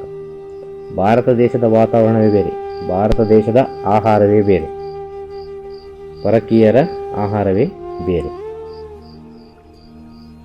ಹೊರಗಿನ ದೇಶದವರ, ವಿದೇಶಿಯರ ಆಹಾರ ಪದ್ಧತಿಯೇ ಬೇರೆ. ಈ ಆಹಾರ ಪದ್ಧತಿಯ ಮೂಲಕ ಬಂದಂಥ ವಿಚಾರ. ಭಾರತೀಯರು ಒಳ್ಳೆ ಶುದ್ಧವಾದ ಆಹಾರವನ್ನು ಊಟ ಮಾಡ್ತಾಯಿದ್ರು, ಪರಿಶುದ್ಧವಾಗಿತ್ತು ಭಾರತ ದೇಶದಲ್ಲಿ. ಅವರು ಯಾವುದ್ಯಾವುದೋ ರೀತಿಯಲ್ಲೆಲ್ಲ ಊಟ ಮಾಡ್ತಾರೆ. ಆ ಊಟ ಮಾಡೋ ಸಮಯದಲ್ಲಿ ಅವರವರ ದೇಹದಲ್ಲಿ ಉಂಟಾಗುವ ವೈರಾಣುಗಳು, ಬ್ಯಾಕ್ಟೀರಿಯಾಗಳು ಅವರವರ ಆಹಾರಕ್ಕೆ ಸಂಬಂಧಪಟ್ಟಿರ್ತವೆ. ಸಸ್ಯಾಹಾರ ಊಟ ಮಾಡುವವನ ದೇಹದ ವೈರಸ್ ಆಗಿರ್ಬೋದು, ಇಲ್ಲ ವೈರಾಣುಗಳಾಗಿರ್ಬೋದು, ಇಲ್ಲ ಬ್ಯಾಕ್ಟೀರಿಯಾಗಳಾಗಿರ್ಬೋದು, ಅದೊಂದು ರೀತಿ ಬೇರೆ ರೀತಿ ಇರ್ತದೆ. ಮಾಂಸಾಹಾರ ಊಟ ಮಾಡುವವನ ದೇಹದಲ್ಲಿ ಉಂಟಾಗುವ ವೈರಸ್ಗಳು, ಬ್ಯಾಕ್ಟೀರಿಯಾಗಳು, ವೈರಾಣುಗಳು ಅದೊಂದು ರೀತಿ ಬೇರೆಯಾಗಿರ್ತದೆ. ಆಹಾರ ಪದ್ಧತಿ ಬೇರೆ, ಆದರೆ ಮನುಷ್ಯನ ದೇಹದ ಒಳಗಿರುವ ಫಂಕ್ಷನ್ ಎಲ್ಲ ಒಂದೇ. ಮನುಷ್ಯನ ದೇಹದ ಒಳಗಿರುವ ಫಂಕ್ಷನ್ಗಳು ಅಂದರೆ ಮನುಷ್ಯನ ಒಳಗಿರುವ ಎಲ್ಲ ಅಂಗಾಂಗಗಳು, ಕಿಡ್ನಿ ಇರ್ಬೋದು, ಲಿವರ್ ಇರ್ಬೋದು, ಹಾರ್ಟ್ ಇರ್ಬೋದು, ಇನ್ನು ಕರಳು ಇರ್ಬೋದು, ಕಣ್ಣಿರ್ಬೋದು, ಕಿವಿ ಇರ್ಬೋದು, ಮೂಗಿರ್ಬೋದು, ಎಲ್ಲ ವಿಚಾರಗಳದು ಸೇಮ್ ಟು ಸೇಮ್ ಇರುವಂಥ ವಿಚಾರ. ಆದ ಕಾರಣ ಒಂದು ವ್ಯಕ್ತಿಯಿಂದ ಇನ್ನೊಂದು ವ್ಯಕ್ತಿಗೆ ಈ ವೈರಸ್ಗಳು ಬೇಗವಾಗಿ ಹರಡುತ್ತದೆ. ಉದಾಹರಣೆಗೆ ನಮ್ಮ ಮನೆಯಲ್ಲಿ ಒಂದು ನೆಗಡಿ ಆಗ್ತದೆ ಒಬ್ಬರಿಗೆ, ನನಗೆ ಒಂದು ನೆಗಡಿ ಆಯಿತು ಅಂತ ಇಟ್ಟುಕೊಳ್ಳುವ. ಉದಾಹರಣೆಗೆ ಒಂದು ಶೀತ ಆಯಿತು ಅಂತ ಇಟ್ಟುಕೊಳ್ಳುವ. 2 ದಿವಸ ಬಿಟ್ಟು ನಮ್ಮ ಮನೆಯಲ್ಲಿರುವ ಇನ್ನೊಬ್ಬರಿಗೆ ಕೂಡ ಶೀತ ಆಗ್ತದೆ, ಆಟೋಮೆಟಿಕ್ ಆಗಿ ಶೀತ ಆಗ್ತದೆ. ನನಗೊಂದು ಕೆಮ್ಮು ಬಂತು ಅಂತ ಇಟ್ಟುಕೊಳ್ಳುವ. 2 ದಿನ ಬಿಟ್ಟು ಇನ್ನೊಬ್ಬ ಕೆಮ್ಮುತ್ತಾನೆ, ಆಟೋಮೆಟಿಕ್ ಆಗಿ ಕೆಮ್ಮು ಅಂತ ವಿಚಾರ. ಕಾರಣ ಏನು? ಮನುಷ್ಯನ ದೇಹದಿಂದ ಇನ್ನೊಂದು ಮನುಷ್ಯನ ದೇಹಕ್ಕೆ ಅದು ವರ್ಗಾವಣೆ ಆಗಲಿಕ್ಕೆ ತುಂಬ ಸಮಯವೇ ಬೇಡ. ಅದು ಆಟೋಮೆಟಿಕ್ ಆಗಿ ಅದು ಹರಡುತ್ತದೆ ಶ್ವಾಸದ ಮೂಲಕ. ಅದು ಇನ್ನೊಂದು ಮನುಷ್ಯನನ್ನೇ ಹೋಗಿ ಮುಟ್ಟುತ್ತದೆ, ಬೇರೆ ಯಾರನ್ನ ಹೋಗಿ ಮುಟ್ಟುವುದಿಲ್ಲ. ಅದು ನಮ್ಮ ಶ್ವಾಸದ ಮೂಲಕ ಹೋಗಿ ತಲುಪುತ್ತದೆ. ಉದಾಹರಣೆಗೆ ಚೈನಾ ದೇಶದವರು ಯಾವ ರೀತಿ ಊಟ ಮಾಡ್ತಾರೆ ಅಂತೇಳಿ ಈಗ ಎಲ್ಲರಿಗೂ ತಿಳಿದಂಥ ವಿಚಾರ. ಅವರು ಏನೆಲ್ಲ ಊಟ ಮಾಡ್ತಾ ಇದ್ದಾರೆ ಅಂತೇಳಿ, ಅವರು ಊಟ ಮಾಡೋ ಆಹಾರ ಪದ್ಧತಿಯನ್ನು ನಾವು ಗಮನಿಸಿದರೆ ನಮಗೆ ಅರ್ಥ ಆಗ್ತದೆ. ನಾವು ಈಗ ಮಾತನಾಡೋ ವಿಚಾರ ಎಲ್ಲರಿಗೂ ಅರ್ಥ ಆಗ್ತದೆ. ಏನೆಲ್ಲ ಊಟ ಮಾಡ್ತಾರೆ ಅವರು ನಿಮಗೇ ಗೊತ್ತಿದೆ. ಎಲ್ಲ ಸೋಷಿಯಲ್ ಮೀಡಿಯಾದಲ್ಲೆಲ್ಲ ಬರ್ತದೆ, ವಾಟ್ಸಪ್ಪಲ್ಲಿ ಬರ್ತದೆ, ಎಲ್ಲದಲ್ಲಿ ಬರ್ತದೆ ಅವರ ಆಹಾರ ಪದ್ಧತಿ ಏನೆಲ್ಲ ಊಟ ಮಾಡ್ತಾ ಇದ್ದಾರೆ ಚೈನಾದಲ್ಲಿ ಅಂತೇಳಿ. ಅದು ನಮಗೆ ಊಟ ಮಾಡಲಿಕ್ಕೆ ಆಗ್ತದೆ? ಆಗ ಅವರು ಯಾವ ರೀತಿ ಊಟ ಮಾಡಿದ್ದಾರೆ ಅದೇ ರೀತಿ ಅವರ ಒಳಗೆ ವೈರಸ್ಗಳು, ಬ್ಯಾಕ್ಟೀರಿಯಾಗಳು, ಈ ವೈರಾಣುಗಳು ಎಲ್ಲ ಸೃಷ್ಟಿಯಾಗುವುದು, ಬೇರೆ ಏನಲ್ಲ. ಆಗ ನಮ್ಮ ಆಹಾರ ಪದ್ಧತಿಯಲ್ಲಿ ಕೂಡ ಆರೋಗ್ಯ ಕೆಟ್ಟು ಹೋಗ್ತದೆ. ಆಗ ಇಂಥವ್ರ ಜೊತೆಲ್ಲ ನಾವು ಸಂಪರ್ಕ ಮಾಡುವಾಗ, ಇಂಥವ್ರ ಜೊತೆಲ್ಲ ನಾವು ಬೆರೆಯುವ ಸಮಯದಲ್ಲಿ ಅವರ ದೇಹದಲ್ಲಿರುವ ಆ ವೈರಸ್ಗಳು, ಆ ವೈರಾಣುಗಳು ನಮ್ಮ ದೇಹಕ್ಕೆ ಬರಲಿಕ್ಕೆ ಬಹಳ ಸುಲಭ ಆಗ್ತದೆ. ಕಾರಣ ಏನು? ಮನುಷ್ಯನ ಒಳಗಿರುವ ಎಲ್ಲ ಫಂಕ್ಷನ್ಗಳು ಒಂದು. ಈ ಪ್ರಪಂಚದ ಎಲ್ಲ ಮನುಷ್ಯರ ಒಳಗಿರುವ ಫಂಕ್ಷನ್ಗಳು, ಮನುಷ್ಯರು ಅಂತ ಹೇಳುವ ಒಂದು ರೂಪ ಅದು ಒಂದೇ ಇದೆ ಹೊರತು ಬೇರೆ ಬೇರೆ ರೀತಿಯಲ್ಲಿ ಇಲ್ಲ. ಸ್ವಲ್ಪ ಕಲರಲ್ಲಿ ಡಿಫರೆನ್ಸ್ ಇರ್ಬೋದು, ಮತ್ತು ಗಾತ್ರದಲ್ಲಿ ಡಿಫರೆನ್ಸ್ ಇರ್ಬೋದು, ಈ ರೀತಿಯಾದ ಡಿಫರೆನ್ಸ್ಗಳಲ್ಲಿ ಇರ್ಬೋದು ಹೊರತು ಆ ಒಳಗೆ ಆಗುವ ಫಂಕ್ಷನ್ಗಳೆಲ್ಲ ಒಂದೇ ರೀತಿ ಆಗುವಂಥ ವಿಚಾರ ಅದು. ಆದ ಕಾರಣ ಮನುಷ್ಯರಿಂದ ಮನುಷ್ಯರಿಗೆ ಬೇಗ ಹರಡುತ್ತದೆ. ಆಗ ವಿದೇಶಿಯರ ಆಹಾರ ಪದ್ಧತಿ ಯಾವ ರೀತಿ ಇತ್ತು? ಬೇರೆ ರೀತಿ ಇತ್ತು. ಭಾರತೀಯರ ಆಹಾರ ಪದ್ಧತಿ ಯಾವ ರೀತಿ ಇತ್ತು? ಬೇರೆ ರೀತಿ ಇತ್ತು. ಅಲ್ಲಿಯ ವಾತಾವರಣ ಬೇರೆ, ಇಲ್ಲಿಯ ವಾತಾವರಣ ಬೇರೆ. ಆದ ಕಾರಣ ಈ ರೋಗಗಳು ಎಂಬುದು ಬಹಳಷ್ಟು ವೇಗವಾಗಿ ಒಂದೊಂದು ಮನುಷ್ಯನನ್ನು ತಲುಪಿತದೆ. ಒಂದೊಂದು ಮನುಷ್ಯನಿಗೆ ವರ್ಗಾವಣೆ ಆಯಿತು, ಒಂದೊಂದು ಮನುಷ್ಯನಲ್ಲಿ ಹರಡಿತ್ತು ರೋಗಗಳೆಂಬುದು. ಭಾರತೀಯರ ನಿಜವಾದ ಪದ್ಧತಿ ಯಾವುದಿತ್ತು? ಒಂದು ಅವರ ಉಡುಗೆ ತೊಡುಗೆಯ ವಿಚಾರದಲ್ಲಿ ಭಾರತೀಯರ ಪದ್ಧತಿ ಏನಾಗಿತ್ತು? ಬ್ರಿಟಿಷರು ಬರುವ ಮುಂಚಿನ ಕಾಲದಲ್ಲಿ ಭಾರತೀಯರ ಉಡುಗೆ ತೊಡುಗೆಗಳು ಯಾವ ರೀತಿ ಇತ್ತು? ಒಂದು ಪಂಚಶಲ್ಯ ಆಗ್ತಾ ಇದ್ರು, ಅಮ್ಮಂದ್ರೆಲ್ಲ ಒಂದು ಸಾರಿ ಉಡ್ತಾ ಇದ್ರು. ಈಗಿನ ಸಾರಿ ಅಲ್ಲ ಅದು ಒಂದು ರೀತಿ ಬೇರೆ ರೀತಿ ಸಾರಿ, ಅದು ಹಳೆಯ ಕಾಲದ ಸಾರಿ. ಅದು ಕಚ್ಚೆ ಥರ ಕಟ್ತಾ ಇದ್ರು ಅಮ್ಮಂದ್ರು. ಕಚ್ಚೆ ಥರ ಕಟ್ಟಿ ತಲೆಗೆಲ್ಲ ಅದು ಸೆರಗನ್ನಿಗೆ ಮುಚ್ಚಿ ಚಂದ ಮಾಡಿ ಒಳ್ಳೆ ಒಂದು ದೈವಿಕ ಲಕ್ಷಣವನ್ನು ಹೊಂದಿದ್ರು. ಈ ಪ್ಯಾಂಟ್ ಶರ್ಟ್ ಇದೆಲ್ಲ ಬಂದದ್ದು ಯಾವಾಗ? ಬ್ರಿಟಿಷರು ಬಂದ ಮೇಲೆ. ಅದೆಂತ ಮುಂಚೆ ಪ್ಯಾಂಟ್ ಶರ್ಟಲ್ಲಿ ಇಲ್ಲ ಆಯಿತು ಭಾರತದಲ್ಲಿ. ಹಿಂದೂ ಶಾಸ್ತ್ರದ ಪ್ರಕಾರ, ಸನಾತನ ಧರ್ಮದ ಪ್ರಕಾರ ಎಲ್ಲ ವಿಚಾರಗಳು, ಪೂಜೆ ಆಗಿರ್ಬೋದು, ಒಂದು ಶಾಸ್ತ್ರ ಆಗಿರ್ಬೋದು, ಒಂದು ಧರ್ಮ ಗ್ರಂಥ ಆಗಿರ್ಬೋದು, ಎಲ್ಲ ವಿಚಾರದಲ್ಲಿ ಹೇಳಿದ ವಿಚಾರ ಆರೋಗ್ಯ ಚೆನ್ನಾಗಿ ಇಟ್ಟುಕೊಳ್ಳಿ ನೀವು, ಆರೋಗ್ಯವೇ ಭಾಗ್ಯ. ಭಗವಂತ ಎಲ್ಲವನ್ನು ಕೊಟ್ಟ, ಎಲ್ಲ ವಿಚಾರವನ್ನು ಭಗವಂತ ಕೊಟ್ಟ. ಆರೋಗ್ಯವನ್ನು ಮಾತ್ರ ನಮಗೆ ಬಿಟ್ಟ. ನಿಮ್ಮ ಆರೋಗ್ಯವನ್ನು ನೀವೇ ಕಾಪಾಡಿಕೊಳ್ಳಿ ಎಂಬ ವಿಚಾರವನ್ನು ಭಗವಂತ ನಮಗೆ ಬಿಟ್ಟ. ಆರೋಗ್ಯದ ವಿಚಾರ ಮಾತ್ರ ನಮಗೆ ಬಿಟ್ಟ. ಆದ ಕಾರಣ ನಮ್ಮ ಆರೋಗ್ಯವನ್ನು ನಾವೇ ಕಾಪಾಡಿಕೊಳ್ಬೇಕು. ಅದು ಹೇಗೆ? ಅದನ್ನು ನಾವು ಸೂಕ್ಷ್ಮವಾಗಿ ಅರ್ಥ ಮಾಡಿಕೊಳ್ಬೇಕು. ಈಗ ಬ್ರಿಟಿಷರು ಬರುವ ಮುಂಚೆ ನಮ್ಮ ಪದ್ಧತಿ ಯಾವ ರೀತಿ ಇತ್ತು, ಬ್ರಿಟಿಷರು ಬಂದ ಮೇಲೆ ನಮ್ಮ ಪದ್ಧತಿ ಯಾವ ರೀತಿ ಆಯಿತು, ಇವತ್ತು ನಾವು ಯಾವ ರೀತಿಯಲ್ಲಿ ಇದ್ದೇವೆ ಎಂಬ ವಿಚಾರ. ಹಿಂದೂ ಶಾಸ್ತ್ರದ ಪ್ರಕಾರ ಒಂದು ದೇವಸ್ಥಾನಕ್ಕೆ ಹೋಗಬೇಕಾದ್ರೆ ಭಕ್ತರಾದವರು ಪಂಚಶಲ್ಯದಲ್ಲಿ ಹೋಗಬೇಕು. ಒಂದು ಪೂಜೆ ಮಾಡಬೇಕಾದ್ರೆ ಪಂಚಶಲ್ಯದಲ್ಲಿ ಕುಳಿತುಕೊಂಡು ಪೂಜೆ ಮಾಡಬೇಕು ಹಿಂದೂ ಶಾಸ್ತ್ರದ ಪ್ರಕಾರ. ಅಮ್ಮಂದ್ರೆಲ್ಲ ಸಾರಿಯನ್ನು ಉಡಬೇಕು. ಈಗ ಆ ಪದ್ಧತಿ ಇದೆಯಾ? ಇಲ್ಲ. ಕಾರಣ ಏನು? ಸೂರ್ಯನ ಬೆಳಕು, ಗಾಳಿ ಗಂಡಸರ ದೇಹಕ್ಕೆ ಬಹಳಷ್ಟು ಮುಟ್ಟಬೇಕು. ಸೂರ್ಯನ ಬೆಳಕು ನಮ್ಮ ದೇಹಕ್ಕೆ ಮುಟ್ಟುವ ಕಾರಣ ವಿಟಮಿನ್ ಡಿ ಎಂಬ ಅಂಶ ನಮ್ಮ ದೇಹ ಸ್ವೀಕಾರ ಮಾಡುತ್ತದೆ. ವಿಟಮಿನ್ ಡಿ ಎಂಬ ಅಂಶವನ್ನು ನಮ್ಮ ದೇಹ ಸ್ವೀಕಾರ ಮಾಡುತ್ತದೆ. ಅದು ಯಾವ ರೀತಿ ಸ್ವೀಕಾರ ಮಾಡ್ತದೆ? ಡೈರೆಕ್ಟಾಗಿ ಸೂರ್ಯನ ಬೆಳಕು ಬಂದು ಬೀಳುವುದಿಲ್ಲ, ಗಾಳಿಯ ಜೊತೆ ಬರುತ್ತದೆ. ಆ ಗಾಳಿ ಎಂಬುದು ಮನುಷ್ಯರ ದೇಹಕ್ಕೆ ಬಹಳ ಮುಖ್ಯ. ಅದರ ಅಮ್ಮಂದರು ಯಾಕೆ ಹೀಗಿದ್ದಾರೆ ಅಂತ ಕೇಳಬಹುದು. ಅಮ್ಮಂದರಿಗೆ ಭಗವಂತ ವರಪ್ರಸಾದವಾಗಿ ಕರುಣಿಸಿದ್ದಾನೆ. ತಿಂಗಳಲ್ಲಿ ಅವರು ಪಿರಿಯಡ್ಸ್ ಆಗ್ತಾರೆ. ಆ ಪಿರಿಯಡ್ಸ್ ಆಗುವ ಅವರ ದೇಹ ಆಟೋಮೆಟಿಕ್ ಆಗಿ ಶುದ್ಧೀಕರಣ ಆಗ್ತದೆ. ಗಂಡಸರಿಗೆ ಅಂಥ ಆಪ್ಷನ್ ಕೊಡಲಿಲ್ಲ, ಅಂಥ ಒಂದು ಅವಕಾಶವನ್ನು ಕೊಡಲಿಲ್ಲ ಭಗವಂತ. ಆದ ಕಾರಣ ಗಂಡಸರಿಗೆ ರೀತಿ ನೀತಿ ಬೇರೆ, ಈ ಅಮ್ಮಂದರಿಗೆ ರೀತಿ ನೀತಿ ಬೇರೆ. ಪ್ರಕೃತಿ ನಿಯಮ, ಅದು ಪ್ರಕೃತಿ ನಿಯಮ. ಅದು ನಾವು ಅದನ್ನು ಚೇಂಜ್ ಮಾಡಲಿಕ್ಕೆ ಆಗುವುದಿಲ್ಲ. ನಮಗೆ ಚೇಂಜ್ ಮಾಡಲಿಕ್ಕೆ ಆಗುವುದಿಲ್ಲ. ಈಗ ಯಾವುದೋ ರೀತಿಯಲ್ಲ ಸಾಕ್ತಾ ಉಂಟು ಪ್ರಪಂಚ, ಅದು ಬೇರೆ ವಿಚಾರ. ಇವತ್ತು ಯಾವುದ್ಯಾವುದೋ ರೀತಿಯಲ್ಲೆಲ್ಲ ಪ್ರಪಂಚ ಸಾಕ್ತಾ ಉಂಟು. ಲಿಂಗ ಪರಿವರ್ತನೆ ಮಾಡ್ತಾರೆ. ಇದೆಲ್ಲ ಪ್ರಕೃತಿ ವಿರುದ್ಧವಾದ ವಿಚಾರ. ಇದೆಲ್ಲ ಮನುಷ್ಯನ ಬುದ್ಧಿ ಬೆಳೀತಾ ಬಾರದಂಥ ವಿಚಾರ ಅಂತ ಹೇಳುದು ನಾನು. ಮನುಷ್ಯನ ಬುದ್ಧಿಯನ್ನು ಸರಿಯಾದ ರೀತಿಯಲ್ಲಿ ಉಪಯೋಗಿಸಿದವರು ನಮ್ಮ ಋಷಿಮುನಿಗಳು, ಜ್ಞಾನಿಗಳು.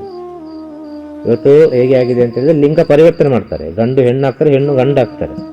ಅಷ್ಟರ ಮಟ್ಟಿಗೆ ಮನುಷ್ಯ ಬೆಳೆದಿದ್ದಾನೆ ಅಂತ ಹೇಳುದು ನಾನು. ಇದೆಲ್ಲ ಸರಿಯಾದ ವಿಚಾರ ಅಲ್ಲ. ಇದು ಪ್ರಪಂಚವನ್ನು ಅಳಿಸುವಂತ ವಿಚಾರ. ಇದು ಪ್ರಕೃತಿಯಲ್ಲಿ ಬಂದಂತ ಗಾಡ್ ಗಿಫ್ಟ್ ನಮಗೆ, ಮನುಷ್ಯನ ಜನ್ಮ ಎಂಬ ವಿಚಾರ. ಆ ಮನುಷ್ಯನ ಜನ್ಮವನ್ನೇ ಪರಿವರ್ತನೆ ಮಾಡೋದು ಅಂತ ಹೇಳಿದ್ರೆ ಇದಕ್ಕೆ ಅರ್ಥ ಉಂಟು ಅಂತ ಕೇಳೋದು. ಏನಾದ್ರು ಅರ್ಥ ಉಂಟು ಇದರಲ್ಲಿ? ಯಾವುದೇ ರೀತಿ ಅರ್ಥ ಇಲ್ಲ ಇದರಲ್ಲಿ. ಇದೆಲ್ಲ ವಿನಾಶವನ್ನು ಸೂಚಿಸ್ತದೆ ನಮಗೆ. ಪ್ರಪಂಚಕ್ಕೆ ನಾವು ಮಾಡುವ ಕೆಡುಕುಗಳು, ಅತಿ ಬುದ್ಧಿಶಾಲಿಗಳು ಮಾಡುವಂಥ ಕೆಡುಕುಗಳಿಗೆಲ್ಲ. ನೋಡುವ ಏನಾಗ್ತದೆ, ಈ ರೀತಿ ಒಂದು ಎಕ್ಸ್ಪೆರಿಮೆಂಟ್ ಮಾಡಿ ನೋಡುವ ಅಂತೇಳಿ. ಭಗವಂತ ಏನು ನಮಗೆ ವರದಾನವಾಗಿ ಕರುಣಿಸಿದ್ದಾನೆ ಅದೇ ರೀತಿ ಜೀವನ ಮಾಡಲಿಕ್ಕೆ ನಮಗೆ ಇಷ್ಟ ಇಲ್ಲ. ಬೇರೆ ರೀತಿಯಾಗಿ ನಾವು ಚೇಂಜ್ ಆಗಬೇಕು, ಬದಲಾವಣೆ ಆಗಬೇಕು. ಬೇರೆ ರೀತಿಯಾಗಿ ನಾವು ಚೇಂಜ್ ಆಗಬೇಕು, ಬೇರೆ ರೀತಿಯಾಗಿ ಪರಿವರ್ತನೆ ಆಗಬೇಕೆಂಬ ಆಸೆ ಮನುಷ್ಯನಿಗೆ. ಹಲವಾರು ರೀತಿಯಲ್ಲಿ. ಇಂದಿನ ಕಾಲದಲ್ಲಿ ಹರಿದು ಹೋದ ವಸ್ತ್ರವನ್ನು ಧರಿಸಿದರೆ ಭಿಕ್ಷುಕರು ಅಂತ ಹೇಳ್ತಾ ಇದ್ರು. ಇವತ್ತಿನ ಪ್ರೆಸೆಂಟ್ ಸಿಚುವೇಶನ್ ಅಲ್ಲಿ ಹರಿದು ಹೋದ ವಸ್ತ್ರಕ್ಕೆ ಬೆಲೆ ಜಾಸ್ತಿ ಮಾರ್ಕೆಟಲ್ಲಿ. ಅದು ಫ್ಯಾಷನ್, ತುಂಬ ಫ್ಯಾಷನ್. ಈಗ ಮಾಮೂಲಿ ಪ್ಯಾಂಟ್ ಶರ್ಟ್ ನಾವು ಪರ್ಚೇಸ್ ಮಾಡೋದಕ್ಕಿಂತಲೂ ಈ ರೀತಿ ಹರಿದು ಹೋದ ಪ್ಯಾಂಟನ್ನು ಶರ್ಟನ್ನು ನಾವು ಪರ್ಚೇಸ್ ಮಾಡಿದರೆ ಅದಕ್ಕೆ ಬೆಲೆ ಜಾಸ್ತಿ. ಅರ್ಥ ಮಾಡಿಕೊಳ್ಳಿ ಎಷ್ಟು ನಮ್ಮ ನಾಗರಿಕತೆ, ಎಷ್ಟು ನಮ್ಮ ಸಂಸ್ಕೃತಿ ಕೆಟ್ಟು ಹೋಗಿದೆ ಅಂತೇಳಿ. ಸ್ವಲ್ಪ ಹಿಂದಿನ ಕಾಲದಲ್ಲಿ ಹರಿದು ಹೋದ ವಸ್ತ್ರವನ್ನು ಹಾಕಿಕೊಂಡು ಬಂದರೆ ಮನೆಯಿಂದ ಸ್ವಲ್ಪ ದೂರ ನಿಲ್ಲಿಸ್ತದೆ. ಈಗ ಹೊಸ ವಸ್ತ್ರವನ್ನೇ ನಾವು ಹರಿದು ಹೋದ ವಸ್ತ್ರವನ್ನೇ ಅದಕ್ಕೆ ಎಷ್ಟು ಹಣ ಕೊಟ್ಟು ಖರೀದಿ ಮಾಡ್ತೇವೆ ಅಲ್ವಾ? ನಾಗರಿಕತೆ ಎಲ್ಲಿ ಹೋಯ್ತು? ನಾಗರಿಕತೆ ಎಲ್ಲಿ ಹೋಯ್ತು? ನಮ್ಮ ಸಂಸ್ಕೃತಿ ಎಲ್ಲಿ ಹೋಯ್ತು? ಭಾರತ ದೇಶ ಸಂಸ್ಕೃತಿ ಇರುವ ಈಗೆಲ್ಲಿರುವಾಗ ಆರೋಗ್ಯ ಸಮಸ್ಯೆ ಬರೋದು ಮತ್ತೇನು ಬರೋದು? ಮನುಷ್ಯನಿಗೆ ಅಂತ ಒಂದು ರೀತಿ ನೀತಿಗಳಿದೆ. ಅದೇ ರೀತಿ ನೀತಿಯಲ್ಲಿ ಮನುಷ್ಯನ ಜೀವನ ನಡೀಬೇಕು. ಹಿಂದಿನ ಕಾಲದಲ್ಲಿ ರೋಡ್ ಸೈಡಲ್ಲಿ ಬೀದಿಯಲ್ಲಿ ಕುಳಿತುಕೊಂಡು ಊಟ ಮಾಡೋದು ಭಿಕ್ಷುಕರು ಅಂತ ಹೇಳ್ತಾ ಇದ್ರು. ಇವತ್ತಿನ ಕಾಲದಲ್ಲಿ ಪ್ರೆಸೆಂಟ್ ಸಿಚುವೇಶನ್ನಲ್ಲಿ ರೋಡ್ನಲ್ಲೇ ಊಟ ಮಾಡೋದು ಫ್ಯಾಷನ್ ಆಗಿದೆ. ಅದೇ ಒಂದು ಒಳ್ಳೆಯ ಊಟ ಈಗ ಎಲ್ಲರಿಗೂ. ಅದೇ ಒಂದು ಸಂತೋಷ ಕೊಡೋದು, ರೋಡ್ ಸೈಡಲ್ಲಿ ಊಟ ಮಾಡೋದು. ಇದು ನಮ್ಮ ನಾಗರಿಕತೆಯ? ಇದು ನಮ್ಮ ಸಂಸ್ಕೃತಿಯ? ಇದನ್ನು ನಮ್ಮ ಋಷಿಮುನಿಗಳು ಹೇಳಿಕೊಟ್ಟ ನಮಗೆ, ಇದನ್ನು ನಮ್ಮ ಹಿರಿಯರು ಹೇಳಿಕೊಟ್ಟ ನಮಗೆ. ಇದೆಲ್ಲ ನಾವು ಆಲೋಚನೆ ಮಾಡಬೇಕು. ಆರೋಗ್ಯ ಸಮಸ್ಯೆ ಎಲ್ಲಿಂದೆಲ್ಲ ಬರ್ತದೆ ಅಂತೇಳಿ. ಆರೋಗ್ಯ ಸಮಸ್ಯೆ ಯಾವ ರೀತಿಯಲ್ಲೆಲ್ಲ ಬರ್ತದೆ? ಯಾವುದೋ ಒಂದು ರೀತಿಯಲ್ಲಿ ಬರ್ತದೆ. ನಾವು ನಮ್ಮ ನಾಗರಿಕತೆಯನ್ನು ತಪ್ಪಿದ್ದೇವೆ, ನಾವು ನಮ್ಮ ಸಂಸ್ಕೃತಿಯನ್ನು ತಪ್ಪಿದ್ದೇವೆ. ಆದ ಕಾರಣ ಇಷ್ಟೆಲ್ಲ ಸಮಸ್ಯೆಗಳು ಬರ್ತಾ ಉಂಟು. ಕಾರಣ ಏನು? ಮನುಷ್ಯನ ವಿಪರೀತವಾದ ಬುದ್ಧಿ, ಅತಿಯಾದ ಬುದ್ಧಿ ಮನುಷ್ಯನಂದು.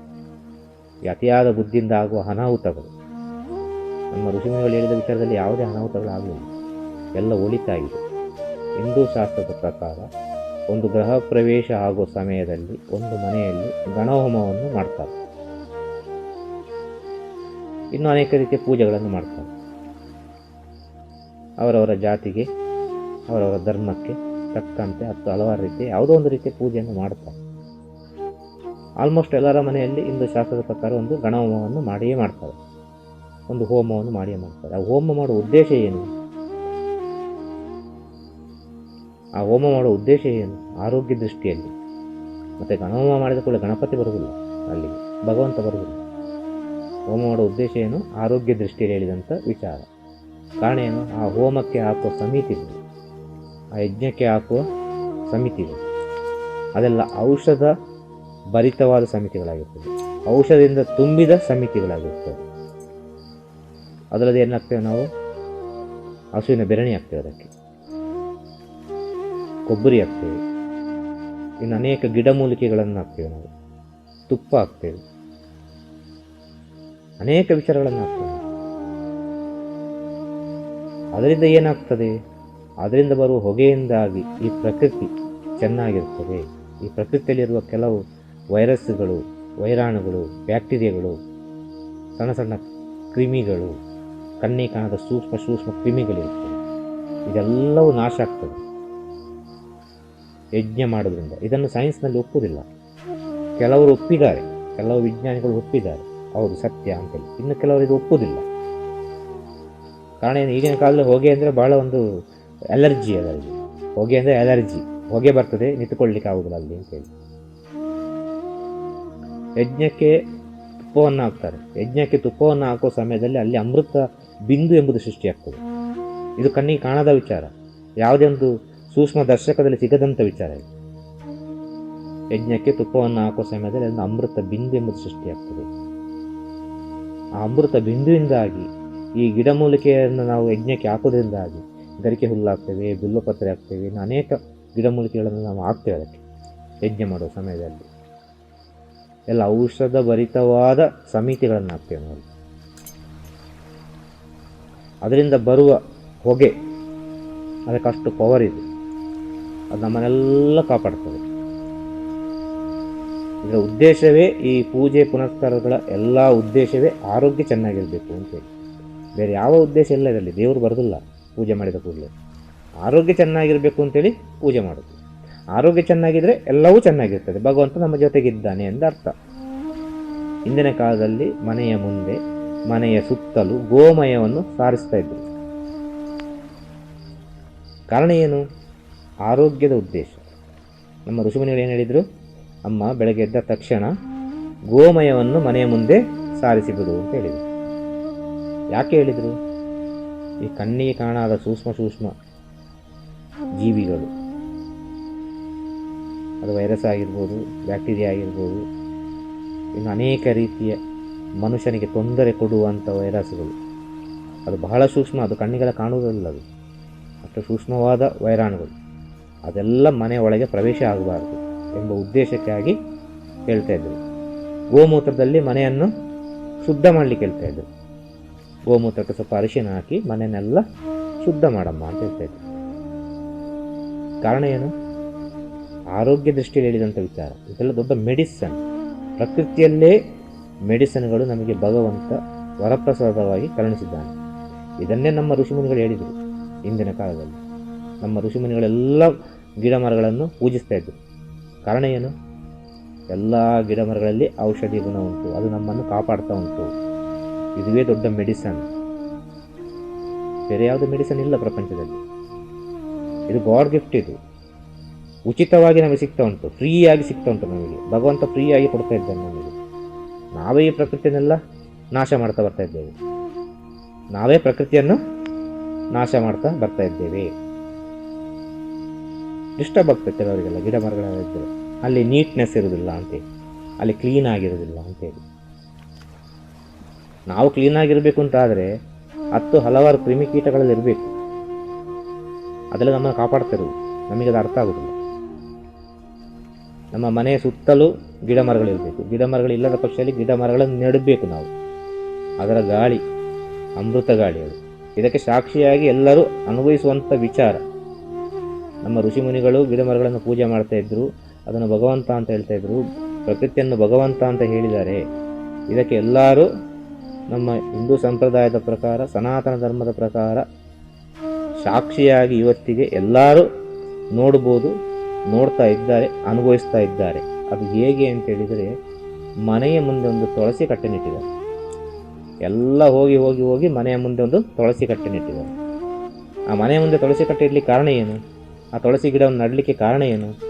ಆ ತುಳಸಿ ಗಿಡದ ಗಾಳಿ ಮನೆಯ ಒಳಗೆ ಬರಬೇಕು ಅಂತೇಳಿ. ಮನೆಯ ಒಳಗೆ ಬಂದ ಕೂಡಲೇ ಆ ಮನೆಯ ವಾತಾವರಣವು, ಅಲ್ಲಿರುವ ಸೂಕ್ಷ್ಮ ವೈರಾಣುಗಳೆಲ್ಲ ನಾಶ ಆಗ್ತವೆ ಎಂಬ ಉದ್ದೇಶದಿಂದ.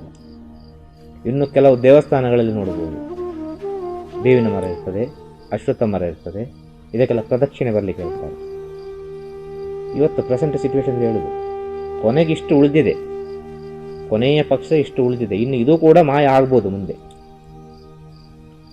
ಇದೇ ಸಾಕಲ್ವ ಸಾಕ್ಷಿ? ನಮ್ಮ ಋಷಿ ಮುನಿಗಳೆಲ್ಲ ಇದನ್ನೆಲ್ಲ ಪಾಲಿಸ್ತಾ ಬರ್ತಾ ಇದ್ರು ಅಂತೇಳಿ ತಿಳಿಲಿಕ್ಕೆ ಇದೇ ಸಾಕು ಸಾಕ್ಷಿ. ಬೇರೆ ಸಾಕ್ಷಿ ಬೇಡ. ಯಾಕೆ ಅಶ್ವತ್ಥ ಮರಕ್ಕೆ ಪ್ರದಕ್ಷಿಣೆ ಬರಬೇಕು, ಬೇವಿನ ಮರಕ್ಕೆ ಪ್ರದಕ್ಷಿಣೆ ಬರಬೇಕು, ತುಳಸಿ ಮನೆಯ ಮುಂದೆ ನೆಡಬೇಕು, ತುಳಸಿ ಕಟ್ಟೆಯನ್ನು ಕಟ್ಟಬೇಕು, ಅದಕ್ಕೊಂದು ದೀಪ ಇಡಬೇಕು, ಅದಕ್ಕೆ ಸ್ವಲ್ಪ ನೀರು ಹಾಕಬೇಕು, ಅಲ್ಲಿ ಒಂದು ನಮಸ್ಕಾರ ಮಾಡಬೇಕು ಎಂಬ ವಿಚಾರನೆಲ್ಲ ಯಾಕೆ ಹೇಳಿದರು? ಅವರು ಹೇಳಿದ ವಿಚಾರ ಎಲ್ಲ ಅಷ್ಟು ಸತ್ಯವಾದ ವಿಚಾರ.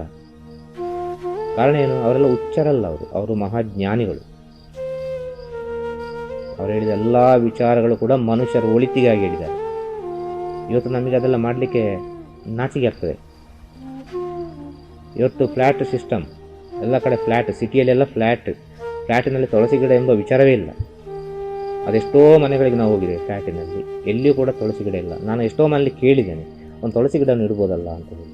ಅದು ಆಗೋದಿಲ್ಲ, ಡಿಸ್ಟರ್ಬ್ ಆಗ್ತದೆ, ಅದಕ್ಕೆ ನೀರು ಹಾಕ್ಲಿಕ್ಕೆ ಆಗೋದಿಲ್ಲ, ನೀರು ಹಾಕಲಿಕ್ಕೆ ಕೆಳಗೆ ಬೀಳ್ತದೆ, ಅವರಿಗೆ ತೊಂದರೆ ಆಗ್ತದೆ, ಇವರಿಗೆ ತೊಂದರೆ ಆಗ್ತದೆ ಅಂತ. ಆದರೆ ಗ್ರಾಮದ ಸೈಡಲ್ಲೆಲ್ಲ ಒಂದು ಮನೆ ಮುಂದೆ ತುಳಸಿ ಗಿಡ ಇದೆ. ಬೆಳಗ್ಗೆ ಒಂದು ದೀಪ ಇಡ್ತಾರೆ, ಸಾಯಂಕಾಲ ಒಂದು ದೀಪ ಇಡ್ತಾರೆ. ಬೆಳಗ್ಗೆ ಎದ್ದ ಕೂಡಲೇ ತುಳಸಿಗೆ ಒಂದು ಸ್ವಲ್ಪ ನೀರನ್ನು ಹಾಕಿ 3 ಪ್ರದಕ್ಷಿಣೆ ಬಂದು 4 ಪ್ರದಕ್ಷಿಣೆ 5 ಪ್ರದಕ್ಷಿಣೆ ಅದು ಅವರವರಿಗೆ ಬಿಟ್ಟು ಅಂತ ಹೇಳ್ತಾರೆ. ಅಲ್ಲಿ ನಮಸ್ಕಾರ ಮಾಡಿ ಒಳಗಡೆ ಹೋಗ್ತಾರೆ. ಕೊನೆಯ ಪಕ್ಷ ಇಷ್ಟಾದರೂ ಉಳಿದಿದಲ್ಲ ಅಂತೇಳಿ ನಾವು ಸಂತೋಷ ಪಡಬೇಕು. ಇದನ್ನು ನಾವು ಇನ್ನಷ್ಟು ಬೆಳೆಸಲಿಕ್ಕೆ ಪ್ರಯತ್ನ ಪಡಬೇಕು. ಇದನ್ನು ನಾವು ಈ ಪ್ರಕೃತಿಯನ್ನು ಕಾಪಾಡಲಿಕ್ಕೆ ಪ್ರಯತ್ನ ಪಡಬೇಕು.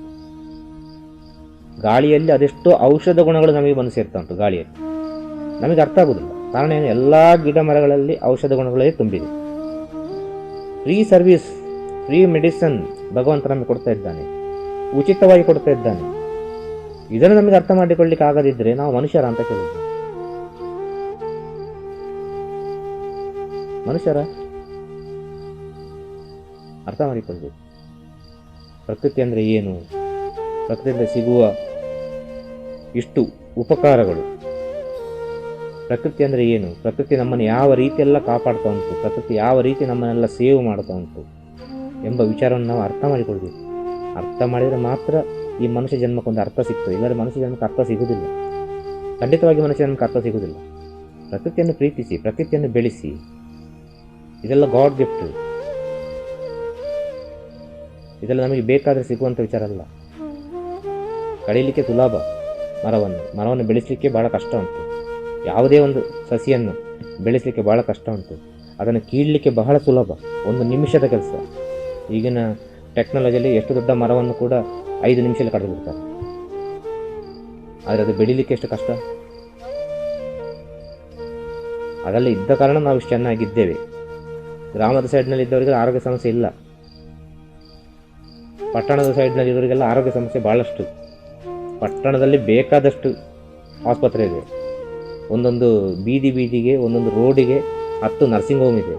ಅದೆಷ್ಟೋ ಡಾಕ್ಟ್ರುಗಳಿದ್ದಾರೆ. ಗ್ರಾಮದಲ್ಲಿ ಒಂದು ಆಸ್ಪತ್ರೆ ಇರ್ಬೋದು, ಅದೊಂದು ಗೌರ್ಮೆಂಟ್ ಆಸ್ಪತ್ರೆ ಇರ್ಬೋದು, ಅಲ್ಲಿಗೆ ಹೋಗ್ತಾರೆ ಗ್ರಾಮದವರೆಲ್ಲ. ಅಲ್ಲಿ ಆಗಲಿಲ್ವಾ ಇನ್ನು ಸಿಟಿಗೆ ಹೋಗ್ತಾರೆ, ಪಟ್ಟಣಕ್ಕೆ ಹೋಗ್ತಾರೆ, ಅಲ್ಲಿ ಹೋಗಿ ಟ್ರೀಟ್ಮೆಂಟ್ ತಗೊಳ್ತಾರೆ. ಎಷ್ಟು ವ್ಯಾಧಿ ಈಗಿನ ಕಾಲದಲ್ಲಿ, ಎಷ್ಟು ರೋಗಗಳು. ಎಲ್ಲರ ಮನೆಯಲ್ಲಿ ಅನಾರೋಗ್ಯ, ಎಲ್ಲರ ಮನೆಯಲ್ಲಿ ಅನಾರೋಗ್ಯ.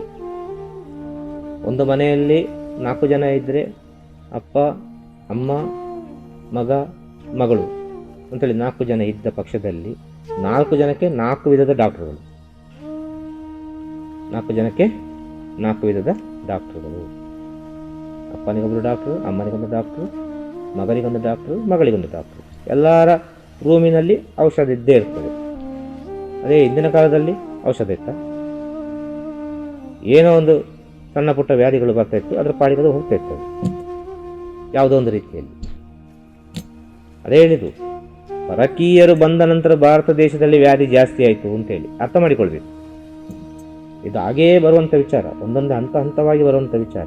ಇದು ಪ್ರವಚನ ಮಾಡೋದಲ್ಲ, ಇದು ಖಂಡಿತವಾಗಿ ಇದು ಪ್ರವಚನ ಮಾಡೋದಲ್ಲ, ಇದು ಜ್ಞಾನವನ್ನು ಉಪದೇಶ ಮಾಡಬೇಕು. ಇದನ್ನು ತಾಳ್ಮೆಯಿಂದ ಕೇಳಬೇಕು. ಇದನ್ನು ತಾಳ್ಮೆಯಿಂದ ಕೇಳಿದರೆ ಮಾತ್ರ ಅರ್ಥ ಆಗ್ತದೆ. ತಾಳ್ಮೆ ಇಲ್ಲದವರಿಗೆ ಈ ವಿಚಾರ ಅವರು ಕೇಳುವುದೇ ವ್ಯರ್ಥ. ತಾಳ್ಮೆ ಬೇಕು, ಭಾಳಷ್ಟು ತಾಳ್ಮೆ ಬೇಕು. ಪ್ರವಚನ ಅಲ್ಲ, ಪ್ರವಚನದ ವಿಚಾರವೇ ಬೇರೆ, ಪ್ರವಚನದ ಶೈಲಿಯೇ ಬೇರೆ. ಅದೊಂದು ವಿಷಯವನ್ನು ಅಧ್ಯಯನ ಮಾಡಿ ಹೇಳುವಂಥ ವಿಚಾರ ಪ್ರವಚನ. ಮಹಾಭಾರತ ಆಗಿರ್ಬೋದು, ರಾಮಾಯಣ ಆಗಿರ್ಬೋದು, ಯಾವುದೋ ಒಂದು ವಿಚಾರವನ್ನು ತೆಗೆದುಕೊಂಡು ಅಧ್ಯಯನ ಮಾಡಿ ಹೇಳೋದು ಪ್ರವಚನ. ಇದು ಪ್ರವಚನ ಅಲ್ಲ, ಇದು ಇಲ್ಲಿ ಮಾಡುವಂಥ ವಿಚಾರ. ಇದು ಜ್ಞಾನದಲ್ಲಿ ಏನು ಬರ್ತದೆ ಅದನ್ನು ಹೇಳುವಂಥ ವಿಚಾರ. ಆದ ಕಾರಣ ಇದು ಸ್ವಲ್ಪ ಹಿಂದೆ ಮುಂದೆ ಎಲ್ಲ ಆಗ್ತದೆ. ಅದು ನೀವು ಅರ್ಥ ಮಾಡಿಕೊಳ್ಬೇಕು. ಅದನ್ನು ಎಲ್ಲಿಂದ ಎಲ್ಲಿಗೆಲ್ಲ ಕನೆಕ್ಟಿವಿಟಿ ಉಂಟು ಅಂತೇಳಿ. ಆಗ ದೇಶದಲ್ಲಿ ಭಾರತ ದೇಶ ಎಂಬುದು ಪವಿತ್ರವಾದ ದೇಶ, ಪುಣ್ಯಭೂಮಿ. ಈ ದೇಶದಲ್ಲಿ ಆರೋಗ್ಯ ಸಮಸ್ಯೆ ಎಂಬುದು ಭಾಳಷ್ಟು ಕಮ್ಮಿ ಇತ್ತು. ಆರೋಗ್ಯ ಸಮಸ್ಯೆ ಇತ್ತು, ಆರೋಗ್ಯ ಸಮಸ್ಯೆ ಇಲ್ಲದೆ ಪ್ರಪಂಚ ಸೃಷ್ಟಿ ಆಗಲಿಲ್ಲ. ಪ್ರಪಂಚ ಸೃಷ್ಟಿಯಾಗುವಾಗಲೇ ವ್ಯಾಧಿ ಸೃಷ್ಟಿಯಾಯಿತು ಅಂತೇಳಿ ಹೇಳಿದ್ದು ಇದೇ ಕಾರಣಕ್ಕೆ ಬೇಕಾಗಿ. ಕಾರಣ ಅಂದರೆ ಮನುಷ್ಯರಾದವನಿಗೆ ಯಾವುದೋ ಒಂದು ವ್ಯಾಧಿಗಳು ಬರ್ತಾಯಿತ್ತು ಭಾರತ ದೇಶದಲ್ಲಿ. ಸಣ್ಣ ಪುಟ್ಟ ವ್ಯಾಧಿಗಳು ಬರ್ತಾಯಿತ್ತು ಅಷ್ಟೇ. ಅದು ಪಾಡಿಗೆ ಅದು ಹೋಗ್ತಾಯಿತ್ತು. ಏನೋ ಒಂದು ಗಿಡ ಮೂಲಿಕೆಗಳನ್ನು ಅರ್ದು ಬಿಟ್ಟು ಕಷಾಯ ಮಾಡಿ ಕುಡಿತಾಯಿದ್ರು. ಇವತ್ತಿನ ಕಾಲದಲ್ಲಿ, ಪ್ರೆಸೆಂಟ್ ಕಾಲದಲ್ಲಿ ಎಲ್ಲರೂ ಹೇಳಿದರು ಎಂಥದ್ದು, ಹಾರ್ಲಿಕ್ಸ್ ಕುಡೀರಿ, ಬೋರ್ನವಿಟ ಕುಡೀರಿ, ಡ್ರೈ ಫ್ರೂಟ್ಸ್ ಇದು ಕುಡೀರಿ, ಅದು ಕುಡೀರಿ, ಇದು ಕುಡೀರಿ, ಸಾವಿರಾರು ವಿಚಾರಗಳೆಲ್ಲ ಹೇಳಿದರು. ಇದರಲ್ಲಿ ವಿಟಮಿನ್ ಉಂಟು, ಇದರಲ್ಲಿ ಶಕ್ತಿ ಉಂಟು, ಅದು ಇದೆ, ಇದು ಇದೆ ಅಂತ ಸಾವಿರಾರು ವಿಷಯದಲ್ಲಿ ಪ್ರಪಂಚಕ್ಕೆ ಇಂಟ್ರೊಡ್ಯೂಸ್ ಮಾಡಿದವರು, ಪ್ರಪಂಚಕ್ಕೆ ಕೊಟ್ಟರು. ಒಬ್ಬೊಬ್ಬರು ಬುದ್ಧಿ ಇದ್ದವರು ಕಂಡುಹಿಡಿದು. ಆದರೆ ಇವತ್ತಿನ ಪ್ರೆಸೆಂಟ್ ಸಿಚುವೇಶನ್ಲಿ ಏನು ಕುಡಿತಾರೆ ಎಲ್ಲರೂ ಮನೆಯಲ್ಲಿ? ಕಷಾಯ ಕುಡಿತಾರೆ. ಶುಂಠಿ ಕಷಾಯ, ಲಿಂಬೆ ಕಷಾಯ, ಮತ್ತು ಎಂಥದ್ದು ಏಲಕ್ಕಿ ಕಷಾಯ. ಎಲ್ಲಿ ಹೋಯ್ತು ಈ ಬೋರ್ನವಿಟಾ, ಹಾರ್ಲಿಕ್ಸ್ ಇದೆಲ್ಲ? ಈ ಕೊರೋನಾ ವೈರಸ್ಸಿಗಿರುವ ಮದ್ದು ಇವತ್ತಿನ ಪ್ರೆಸೆಂಟ್ ಸಿಚುವೇಶನಲ್ಲಿ ಎಲ್ಲ ಮನೇಲಿ ನೋಡಿದ್ರೆ ಕಷಾಯ ಕುಡಿತೇವೆ. ನಾವೇ ಸ್ವಲ್ಪ ಕಷಾಯ ಮಾಡಿ ಕುಡಿದ್ದೇವೆ. ಆದರೆ ಅದಕ್ಕೆಲ್ಲ ಅದರ ವ್ಯಾಲ್ಯೂ ಎಲ್ಲಿ ಹೋಯ್ತದೆ ನಾನು ಕೇಳುದು. ಆಗ ನಮ್ಮ ಹಿರಿಯರು ಹೇಳಿದ ವಿಚಾರ ಎಲ್ಲ ಸತ್ಯವೇ ಆಯ್ತಲ್ಲ. ಅದೇ ತಾನೇ ಈಗ ಬರ್ತಾ ಉಂಟು ಎಲ್ಲ ವಿಚಾರ. ಈಗ ನಾವೊಂದು ಪೂಜೆ ಮಾಡ್ತೇವೆ ಮನೆಯಲ್ಲಿ. ಆ ಮನೆಯಲ್ಲಿ ಪೂಜೆ ಮಾಡೋ ಸಮಯದಲ್ಲಿ ಅಲ್ಲಿ ಮಾಡೋ ಅಷ್ಟು ವಿಚಾರ ಕೂಡ ಆರೋಗ್ಯಕ್ಕೆ ಸಂಬಂಧಪಟ್ಟೆ ಮಾಡುವಂಥ ವಿಚಾರ. ಒಂದು ಪೂಜೆ ಮಾಡೋ ಸಮಯದಲ್ಲಿ ನಮ್ಮ ಕೈಯಲ್ಲಿ 10 ಹಲವಾರು ಅರ್ಚನೆಗಳನ್ನು ಮಾಡಿಸ್ತಾರೆ. ಒಂದು ಗರಿಕೆ ಹುಲ್ಲು ಕೊಟ್ಟು ಅರ್ಚನೆ ಮಾಡಿಸ್ತಾರೆ, ಒಂದು ಬಿಲ್ಲೋಪತ್ರ ಕೊಟ್ಟು ಅರ್ಚನೆ ಮಾಡಿಸ್ತಾರೆ, ತುಳಸಿ ಕೊಟ್ಟು ಅರ್ಚನೆ ಮಾಡಿಸ್ತಾರೆ. 10 ಹಲವಾರು ರೀತಿಯಲ್ಲಿ ನಮ್ಮ ಕೈಯಲ್ಲಿ ಕೊಟ್ಟು ಅರ್ಚನೆ ಮಾಡಿಸ್ತಾರೆ. ಯಾವ ರೀತಿ ಅರ್ಚನೆ ಮಾಡಿಸ್ತಾರೆ? 108 ಬಾರಿ ಅರ್ಚನೆ ಮಾಡು, 1008 ಬಾರಿ ಅರ್ಚನೆ ಮಾಡಿ ಅಂತ ಹೇಳ್ತಾರೆ. ಆ ಅರ್ಚನೆ ಮಾಡುವಷ್ಟು ಸಮಯ, ಅಷ್ಟು ಹೊತ್ತು ಆ ಮೂಲಿಕೆಗಳ ಪರಿಮಳ ನಮ್ಮ ದೇಹದೊಳಗೆ ಹೋಗುವ ಸಮಯದಲ್ಲಿ ನಮ್ಮ ದೇಹದಲ್ಲಿ ಅನೇಕ ವಿಚಾರಗಳು ಪರಿವರ್ತನೆ ಉಂಟದು. ಆದ ಕಾರಣ ನಮ್ಮ ಋಷಿಮುನಿಗಳು ಎಷ್ಟು ಬುದ್ಧಿಶಾಲಿತನವಾಗಿ ಹೇಳಿದರು. ಇದೆಲ್ಲ ಹೇಳಿದ ಆರೋಗ್ಯ ಸಮಸ್ಯೆಗೆ ಇರುವಂಥ ವಿಚಾರಗಳು ಇದೆಲ್ಲವು. ಆಗ ಹಿಂದೂ ಸಂಪ್ರದಾಯದಲ್ಲಿ ಎಲ್ಲ ವಿಚಾರಗಳು ಕೊಟ್ಟದ್ದು ಆರೋಗ್ಯಕ್ಕೆ ಬೇಕಾಗಿ ಕೊಟ್ಟಂಥ ವಿಚಾರವೇ. ಆರೋಗ್ಯ ಇದ್ದರೆ ಮಾತ್ರ ಸರಿಯಾದ ನಮಗೆ ಸ್ಥಿತಿಗತಿಗಳನ್ನು ಕಂಡುಕೊಳ್ಳಲಿಕ್ಕೆ ಸಾಧ್ಯ. ನಮ್ಮ ಋಷಿಮುನಿಗಳಲ್ಲಿ ಹೇಳಿದಂಥ ವಿಚಾರವೇ. ಏನು ಹೇಳಿದರು? ನಮ್ಮ ಹಿರಿಯರಲ್ಲಿ ಏನು ಹೇಳಿದರು? ಮನೆ ಮುಂದೆ ಗೋಮಯ ಹಾಕಮ್ಮ, ಮಹಾಲಕ್ಷ್ಮಿ ಬರ್ತಾಳೆ ಅಂತ. ಮಹಾಲಕ್ಷ್ಮಿ ಬರೋದಿಲ್ಲ, ನಮ್ಮ ಆರೋಗ್ಯ ಚೆನ್ನಾಗಿರ್ತದೆ. ನಮ್ಮ ಆರೋಗ್ಯ ಚೆನ್ನಾಗಿದ್ದರೆ ಮಹಾಲಕ್ಷ್ಮಿ ಬರ್ತಾಳೆ ಅಂತ ಅರ್ಥ. ಆರೋಗ್ಯ ಚೆನ್ನಾಗಿದ್ದರೆ ಅದುವೇ ಮಹಾಲಕ್ಷ್ಮಿ, ಬೇರೆ ಯಾವುದು ಮಹಾಲಕ್ಷ್ಮಿ ಅಲ್ಲ ಅಲ್ಲಿ. ಆರೋಗ್ಯ ಚೆನ್ನಾಗಿ ಇಟ್ಟುಕೊಳ್ಬೇಕು. ಆರೋಗ್ಯ ಚೆನ್ನಾಗಿದ್ದರೆ ಮಾತ್ರ ಎಲ್ಲವನ್ನು ಸಾಧಿಸಲಿಕ್ಕೆ ಸಾಧ್ಯ ಅಂತೇಳಿ. ಗ್ರಾಮದ ಸೈಡಿನಲ್ಲಿ ನಾವು ನೋಡಿದರೆ ಒಂದು ಆಸ್ಪತ್ರೆಯನ್ನು ನೋಡ್ಬೋದು, ಇಲ್ಲದಿದ್ದರೆ ಯಾರಾದ್ರೂ ವೈದ್ಯರನ್ನು ನೋಡ್ಬೋದು. ಪಂಡಿತರು ಅಂತ ಹೇಳ್ತಾರೆ, ಸಿದ್ಧ ವೈದ್ಯರು ಅಂತ ಹೇಳ್ತಾರೆ ಅವರಿಗೆ. ಅವರನ್ನು ನಾವು ನೋಡ್ಬೋದು ಗ್ರಾಮದ ಸೈಡ್ನಲ್ಲಿ. ಅವರು ನಾಡಿದ್ದು ಪರೀಕ್ಷೆ ಮಾಡ್ತಾ ಇದ್ರು, ನಾಡಿದ್ದು ನೋಡ್ತಾ ಇದ್ರು ಈ ವ್ಯಕ್ತಿಗೆ ಏನೆಲ್ಲ ಇದೆ ಆರೋಗ್ಯ ಸಮಸ್ಯೆ ಎಂಬುದು ನಾಡಿದ್ದೇ ಪರೀಕ್ಷೆ ಮಾಡಿ ಏನೋ ಒಂದು ಮೂಲಿಗೆಯನ್ನು ಏನೋ ಒಂದು ಕಷಾಯವನ್ನು ಕೊಟ್ಟು ಕಳಿಸ್ತಾ ಇದ್ರು ಅಲ್ವಾ. ಯಾವುದೇ ರೀತಿಯ ಸ್ಕ್ಯಾನ್ ಮಾಡಲಿಲ್ಲ ಅವರು, ಯಾವುದೇ ರೀತಿಯ ಟೆಸ್ಟ್ ಮಾಡಲಿಕ್ಕೆ ಹೇಳಿಲ್ಲ, ಏನೂ ಹೇಳಲಿಲ್ಲ. ಓಂ ನಮಃ ಶಿವಾಯ ಆರೋಗ್ಯ ಪುರುಷ ವೈದೇಶ್ವರಾಯ ನಮಃ ಅಶ್ವಿನಿ ಧನ್ವಂತರಿ ಗುರುವಿ ಶರಣಂ ಶರಣಂ ಶರಣಂ ಅಂತೇಳಿ ಭಗವಂತನನ್ನು ಪ್ರಾರ್ಥನೆ ಮಾಡಿ ಏನೋ ಒಂದು ಕೊಡ್ತಾ ಇದ್ರು. ಕಾರಣ ಏನು? ವೈದ್ಯೋ ನಾರಾಯಣ ಹರಿ ಅಂತೇಳಿ ಒಂದು ಹೆಸರು ಇದೆ ವೈದ್ಯರಿಗೆ. ವೈದ್ಯೋ ನಾರಾಯಣ ಹರಿ ಅಂತೇಳಿ, ಆ ನಾರಾಯಣ ಅಂತ ಹೇಳುವನು ವೈದ್ಯರ ರೂಪದಲ್ಲಿ ಬಂದು ನಮ್ಮನ್ನು ಕಾಪಾಡ್ತಾನೆ. ಕಾರಣ ಏನು? ವೈದ್ಯೋ ನಾರಾಯಣ ಹರಿ ಅಂತೇಳಿ. ನಾರಾಯಣನು ಆ ಸಾಕ್ಷಾತ್ ಪರಮಾತ್ಮ ವೈದ್ಯರ ರೂಪದಲ್ಲಿ ಬಂದು ನಮ್ಮನ್ನು ಕಾಪಾಡ್ತಾನೆ. ಅದಕ್ಕೆ ತಕ್ಕವಾಗಿ ಅವರಿದ್ದರು ವೈದ್ಯರೆಲ್ಲ. ಅಷ್ಟು ನಿಷ್ಠಾವಂತರಾಗಿದ್ದರು, ಅಷ್ಟು ಶ್ರದ್ಧೆ ಭಕ್ತಿ ನಂಬಿಕೆ ಆಚಾರ ವಿಚಾರ ನಡತೆ ಎಲ್ಲ ಅಷ್ಟು ಫಸ್ಟ್ ಕ್ಲಾಸ್ ಆಗಿತ್ತು ಅವ್ರಿಗೆ. ಅವ್ರು ಏನೋ ಒಂದು ಮೂಲಿಗೆ ಕೊಟ್ಟರೆ ಅದು ಕಮ್ಮಿ ಆಗ್ತಾಯಿತ್ತು. ಕಾರಣ ಆ ಮೂಲಿಗೆಯಲ್ಲಿರುವ ಶಕ್ತಿ ಮತ್ತು ಇವರಲ್ಲಿರುವ ಶಕ್ತಿ, ಇವರ ಪ್ರಾರ್ಥನೆಯ ಶಕ್ತಿ ಎರಡೂ ಕೂಡ ಫಲಿಸ್ತಿತ್ತು ಅಲ್ಲಿ. ಅದೇ ಈಗಿನ ಪ್ರೆಸೆಂಟ್ ಸಿಚುವೇಶನಲ್ಲಿ ಒಂದು ಹಾಸ್ಪಿಟ್ಲಿಗೆ ಹೋಗೋದಾದರೆ ಭಯ ಆಗ್ತದೆ ಹೋಗ್ಲಿಕ್ಕೆ. ಡಾಕ್ಟರ್ ಏನು ಹೇಳ್ತಾರೆ? ಸಾವಿರಾರು ವಿಚಾರಗಳನ್ನು ಹೇಳ್ತಾರೆ. ಆ ಸ್ಕ್ಯಾನ್ ಮಾಡಿ ಬಾ, ಈ ಸ್ಕ್ಯಾನ್ ಮಾಡಿ ಬಾ, ಆ ಟೆಸ್ಟ್ ಮಾಡು, ಈ ಟೆಸ್ಟ್ ಮಾಡು. ಮನುಷ್ಯನ 1 ವರ್ಷದ ಆಯುಷ್ಯ ಅಲ್ಲೇ ಕಮ್ಮಿ ಆಗಿ ಹೋಗ್ತದೆ. ಕಾರಣ ಏನು? ಭಯ, ವಿಪರೀತ ಭಯ. ಆಸ್ಪತ್ರೆಗೆ ಹೋದವರು ಜೀವಂತವಾಗಿ ಬರ್ತಾರ ಇಲ್ವ ಅಂತ ಗ್ಯಾರಂಟಿ ಇಲ್ಲ, ಅಂಥ ಪರಿಸ್ಥಿತಿ ಆಗಿದೆ. ಡಾಕ್ಟರ್ಗಳನ್ನು ದೂರದಲ್ಲ, ಅರ್ಥ ಮಾಡಿಕೊಳ್ಬೇಕಿಲ್ಲ. ಟೆಕ್ನಾಲಜಿ ಅಷ್ಟು ಇಂಪ್ರೂವ್ಮೆಂಟ್ ಆಗಿದೆ. ಹಿಂದಿನ ಕಾಲದಲ್ಲಿ ಟೆಕ್ನಾಲಜಿ ಇಲ್ಲ ಇತ್ತು, ಹಿಂದಿನ ಕಾಲದಲ್ಲಿ ಸತ್ಯ ಇತ್ತು, ನಂಬಿಕೆ ಇತ್ತು. ಈಗಿನ ಕಾಲದಲ್ಲಿ ಸತ್ಯ ಇಲ್ಲ, ನಂಬಿಕೆ ಇಲ್ಲ. ಕಾರಣ ಏನು? ಎಲ್ಲರೂ ಟೆಕ್ನಾಲಜಿ ಹಿಂದೆ ಓಡಾಡ್ತಾ ಇದ್ದಾರೆ. ಎಲ್ಲರೂ ಟೆಕ್ನಾಲಜಿ ಹಿಂದೆ ಓಡಾಡ್ತಾ ಇದ್ದಾರೆ. ಅದು ಏನು ಹೇಳ್ತದೆ ಅದೇ ಸತ್ಯ ಅಂತೇಳಿ. ಒಂದು ಹಾಸ್ಪಿಟ್ಲಲ್ಲಿ ರಿಪೋರ್ಟ್ ತೆಗೆದ್ರೆ ಒಂದು ರೀತಿ, ಇನ್ನೊಂದು ಹಾಸ್ಪಿಟ್ಲಲ್ಲಿ ರಿಪೋರ್ಟ್ ತೆಗೆದ್ರೆ ಅದು ಇನ್ನೊಂದು ರೀತಿ. 10 ಹಾಸ್ಪಿಟ್ಲಿಗೆ ಹೋಗಿ ರಿಪೋರ್ಟ್ ತೆಗೆದ್ರೆ ಸ್ವಲ್ಪ ಪ್ರಮಾಣದಲ್ಲಿ ಹೆಚ್ಚು ಕಡಿಮೆ ಇರ್ತದೆ. ಅದು ಹಿಂದಿನ ಕಾಲದ ವೈದ್ಯರು ಯಾವುದೇ ರಿಪೋರ್ಟ್ ನೋಡಲಿಲ್ಲ, ಯಾವುದೇ ಒಂದು ಸ್ಕ್ಯಾನ್ ಮಾಡಲಿಲ್ಲ, ಏನೂ ಮಾಡಲಿಲ್ಲ. ಅವರಿಗೆ ಭಗವಂತನ ಮೇಲೆ ನಂಬಿಕೆ, ಆ ಒಂದು ಶಕ್ತಿಯ ಮೇಲೆ ನಂಬಿಕೆ ಇತ್ತು. ನಮ್ಮ ಹಿರಿಯರು ಹೇಳಿದ ಎಲ್ಲ ವಿಚಾರವನ್ನು ಅವರು ಪಾಲಿಸ್ತಾ ಬಂದರು. ಇವತ್ತಿಗೆ ಕೂಡ ಕೆಲವು ಗ್ರಾಮದಲ್ಲಿ ಸಿದ್ಧ ವೈದ್ಯರಿದ್ದಾರೆ, ಪಂಡಿತರಿದ್ದಾರೆ. ಅಲ್ಲಿಗೆ ಹೋದರೆ ಏನೋ ಒಂದು ಕಷಾಯವೋ ಮೂಲಿಗೆಯೋ ಏನೋ ಒಂದು ಕೊಡ್ತಾರೆ. ಅದರಲ್ಲಿ ಕಮ್ಮಿ ಆಗ್ತದೆ, ಖಂಡಿತವಾಗಿ ಕಮ್ಮಿ ಆಗ್ತದೆ. ಅದು ನನಗೆ ನಂಬಿಕೆ ಬೇಕು. ಕಾರಣ ಏನು? ಈಗಿನ ಕಾಲದಲ್ಲಿ ಆಯುರ್ವೇದಿಕ್ ಮೆಡಿಸಿನ್ ಯಾರಿಗೆ ಹಿಡಿಸೋದಿಲ್ಲ. ಮೆಡಿಸನ್ ಊಟ ಮಾಡಿ ಮಾಡಿ ಮಾಡಿ ಮನುಷ್ಯನ ದೇಹದಲ್ಲಿ ಅಷ್ಟು ಪಾಯ್ಸನ್ ತುಂಬಿ ಹೋಗಿದೆ. ಮತ್ತೆ ಎಲ್ಲಿ ಆಯುರ್ವೇದಿಕ್ ಮೆಡಿಸಿನ್ ಹಿಡಿಸ್ತದೆ ಮನುಷ್ಯನಿಗೆ? ಆಯುರ್ವೇದಿಕ್ ಮೆಡಿಸಿನ್ ಎಲ್ಲಿ ಹಿಡಿಸ್ತದೆ ಮನುಷ್ಯನಿಗೆ? ಈ ಗಿಡಮೂಲಿಕೆಗಳಲ್ಲಿ ಎಲ್ಲಿ ಅವನ ದೇಹಕ್ಕೆ ಹೋಗಿ ಕೆಲಸ ಮಾಡ್ತದೆ?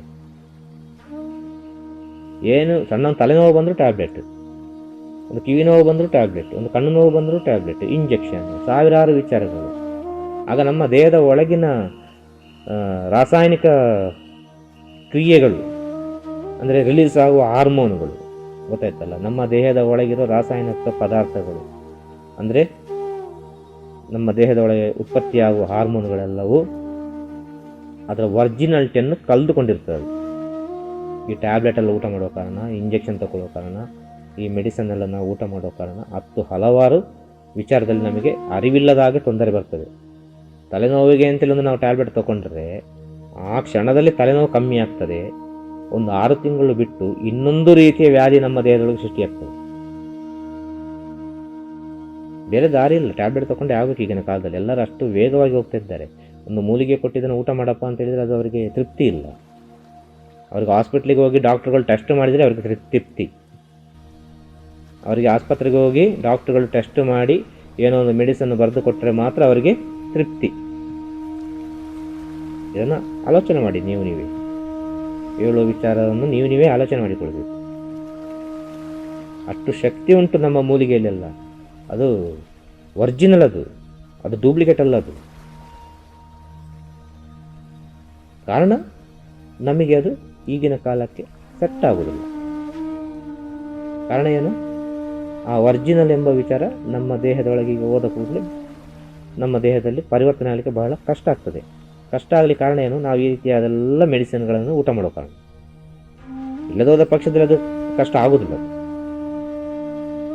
ಆಸ್ಪತ್ರೆಗೆ ಹೋಗದೇ ಇದ್ದವರು ಅದೆಷ್ಟೋ ಜನರಿದ್ದಾರೆ. ಆಸ್ಪತ್ರೆಗೆ ಹೋಗದಿದ್ದವರು ಗ್ರಾಮದ ಸೈಡ್ನಲ್ಲಿ, ಹಳ್ಳಿ ಸೈಡ್ನಲ್ಲಿ ಆಸ್ಪತ್ರೆಗೆ ಹೋಗದಿದ್ದವರು ಅದೆಷ್ಟೋ ಜನಗಳಿದ್ದಾರೆ. ಇಂದಿನ ಕಾಲದಲ್ಲಿ ಒಂದು ಮನೆಯಲ್ಲಿ ಡೆಲಿವರಿ ಆಗುವ ಸಮಯದಲ್ಲಿ ಆಸ್ಪತ್ರೆಗೆ ಹೋದ ಚರಿತ್ರೆ ಇಲ್ಲ.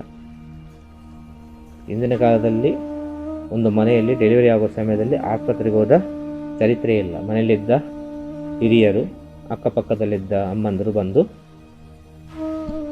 ಆ ಹೆರಿಗೆಯನ್ನು ಮಾಡ್ತಾಯಿದ್ರು. ಗರ್ಭವತಿಯಾದ ಸಮಯದಲ್ಲಿ ಅನೇಕ ರೀತಿಯ ಪಾರಾಯಣವನ್ನು ಮಾಡ್ತಾಯಿದ್ರು. ಗರ್ಭವತಿ ಅಮ್ಮನ ಮುಂದೆ ಕುಳಿತುಕೊಂಡು ಹುಟ್ಟುವ ಮಗು ಆರೋಗ್ಯವಂತನಾಗಿರಬೇಕು, ವಿದ್ಯಾವಂತನಾಗಿರಬೇಕು, ಜ್ಞಾನವಂತನಾಗಿರಬೇಕು ಎಂಬ ಉದ್ದೇಶಕ್ಕೆ ಬೇಕಾಗಿ, ಆ ಮಗುವಿಂದ ಈ ಪ್ರಪಂಚಕ್ಕೆ ಸುಭಿಕ್ಷೆ ಉಂಟಾಗಬೇಕು ಎಂಬ ವಿಚಾರಕ್ಕೆ ಬೇಕಾಗಿ ಇಂದಿನ ಕಾಲದಲ್ಲಿ ಗರ್ಭವತಿ ಅಮ್ಮನ ಮುಂದೆ ಕುಳಿತುಕೊಂಡು ವೇದ ಪಾರಾಯಣವನ್ನು, ಮಹಾಕಾವ್ಯಗಳನ್ನೆಲ್ಲ 10 ಹಲವಾರು ರೀತಿಯ ಗ್ರಂಥಗಳನ್ನು ಪಾರಾಯಣ ಮಾಡ್ತಾಯಿದ್ರು. ಪುಣ್ಯ ಗ್ರಂಥಗಳನ್ನು, ಮಹಾಕಾವ್ಯಗಳನ್ನು, ರಾಮಾಯಣ ಇರ್ಬೋದು, ಮಹಾಭಾರತ ಇರ್ಬೋದು, ಶಿವಪುರಾಣ ಇರ್ಬೋದು, ಇನ್ನು ಅನೇಕ ರೀತಿಯ ಧರ್ಮ ಗ್ರಂಥಗಳನ್ನು, ಪುಣ್ಯ ಗ್ರಂಥಗಳನ್ನು ಪಾರಾಯಣ ಮಾಡ್ತಾಯಿದ್ರು. ಕಾರಣ ಏನು? ಹುಟ್ಟುವ ಮಗು ಜ್ಞಾನವಂತನಾಗಿಯೂ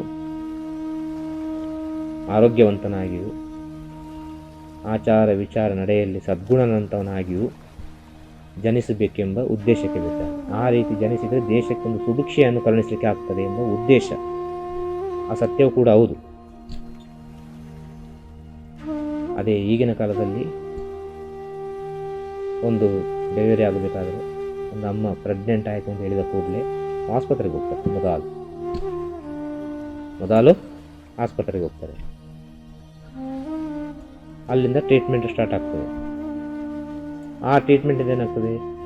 ಜನಿಸುವ ಮಗು ಔಷಧವನ್ನು ಹೊತ್ತುಕೊಂಡೇ ಬರ್ತದೆ ಭೂಮಿಗೆ. ಆದ ಕಾರಣ ಈ ಆಯುರ್ವೇದಿಕ್ ಮೆಡಿಸಿನಲ್ಲಿ ಇಡಿಸುವುದಿಲ್ಲ.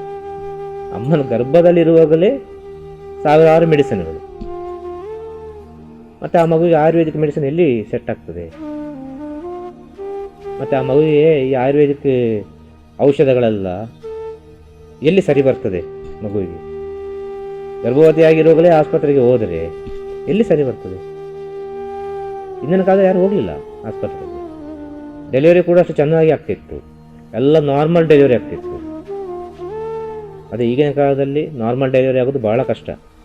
ಎಲ್ಲ ಸಿಸೇರಿಯನ್ ಡೆಲಿವರಿ, ಎಲ್ಲ ಆಪ್ರೇಷನ್ ಮಾಡಿ ಡೆಲಿವರಿ ಮಾಡ್ತಾರೆ. ಆಪ್ರೇಷನ್ ಮಾಡೋ ಸಮಯದಲ್ಲಿ ಅಮ್ಮನಿಗೆ ಒಂದು ಇಂಜೆಕ್ಷನ್ ಕೊಡ್ತಾರೆ. ಆ ಇಂಜೆಕ್ಷನ್ ಕೊಟ್ಟರೆ ಅದು ಡೆಲಿವರಿ ಮಾಡಲಿಕ್ಕೆ ಆಗೋದು ಅಂತ ಹೇಳ್ತಾರೆ. ಆ ಇಂಜೆಕ್ಷನ್ ತೊಗೊಂಡು ಅಮ್ಮಂದ್ರೆ ಎಷ್ಟೋ ಜನ ಹೇಳ್ತಾರೆ ಅವರ ಜೀವನದಲ್ಲಿ, ಈ ಡೆಲಿವರಿ ಆದ ಮೇಲೆ ನನಗೆ ಬೆನ್ನು ನೋವು, ನನಗೆ ಇವತ್ತಿನವರೆಗೆ ಕಮ್ಮಿ ಆಗಲಿಲ್ಲ. ಅದೆಷ್ಟೋ ವರ್ಷ, ಅದು ಲೈಫ್ ಲಾಂಗ್ನವರೆಗೆ ಇರ್ತದೆ. ಮತ್ತು ಬೆನ್ನು ನೋವು, ಸೊಂಟ ನೋವು ಎಲ್ಲ ಇರ್ತದೆ. ಅದು ಎಷ್ಟು ಕಷ್ಟ ಉಂಟು. ಇಂದಿನ ಕಾಲದಲ್ಲಿ ಇಂಥ ವ್ಯಾಧಿಗಳಲ್ಲಿತ್ತು, ಎಲ್ಲ ಚೆನ್ನಾಗಿತ್ತು, ಡೆಲಿವರಿ ಆಗಲಿಲ್ವಾ? ಅದು ಈಗಿನ ಕಾಲದಲ್ಲಿ ಯಾಕೆ ಹೀಗೆ ಆಗ್ತದೆ? ಟೆಕ್ನಾಲಜಿ.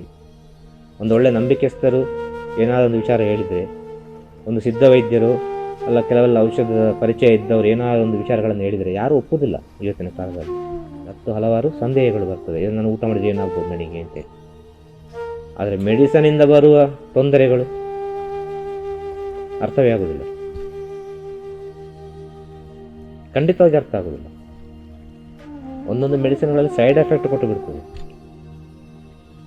ಯಾವುದಕ್ಕೆಲ್ಲ ಲಿಂಕ್ ಆಗಿ ಹೋಗ್ತದೆ. ಮತ್ತು ನಮ್ಮ ದೇಹದಲ್ಲಿ ಅನಾರೋಗ್ಯಗಳು, ಆರೋಗ್ಯ ಸಮಸ್ಯೆಗಳು ಯಾವುದಕ್ಕೂ ಲಿಂಕ್ ಆಗಿ ಹೋಗ್ತದೆ. ನಮಗೆ ಗೊತ್ತೇ ಆಗೋದಿಲ್ಲ ಯಾವುದೆಲ್ಲ ರೀತಿಯಲ್ಲಿ ನಮಗೆ ಆರೋಗ್ಯ ಸಮಸ್ಯೆ ಬಂದಿದೆ ಅಂತೇಳಿ. ಬ್ರಿಟಿಷರು ಬರುವ ಹಿಂದಿನ ಕಾಲದಲ್ಲಿ ರಾಜರುಗಳ ಆಳ್ವಿಕೆ ಇತ್ತು. ರಾಜರುಗಳ ಆಳ್ವಿಕೆ ಇರುವ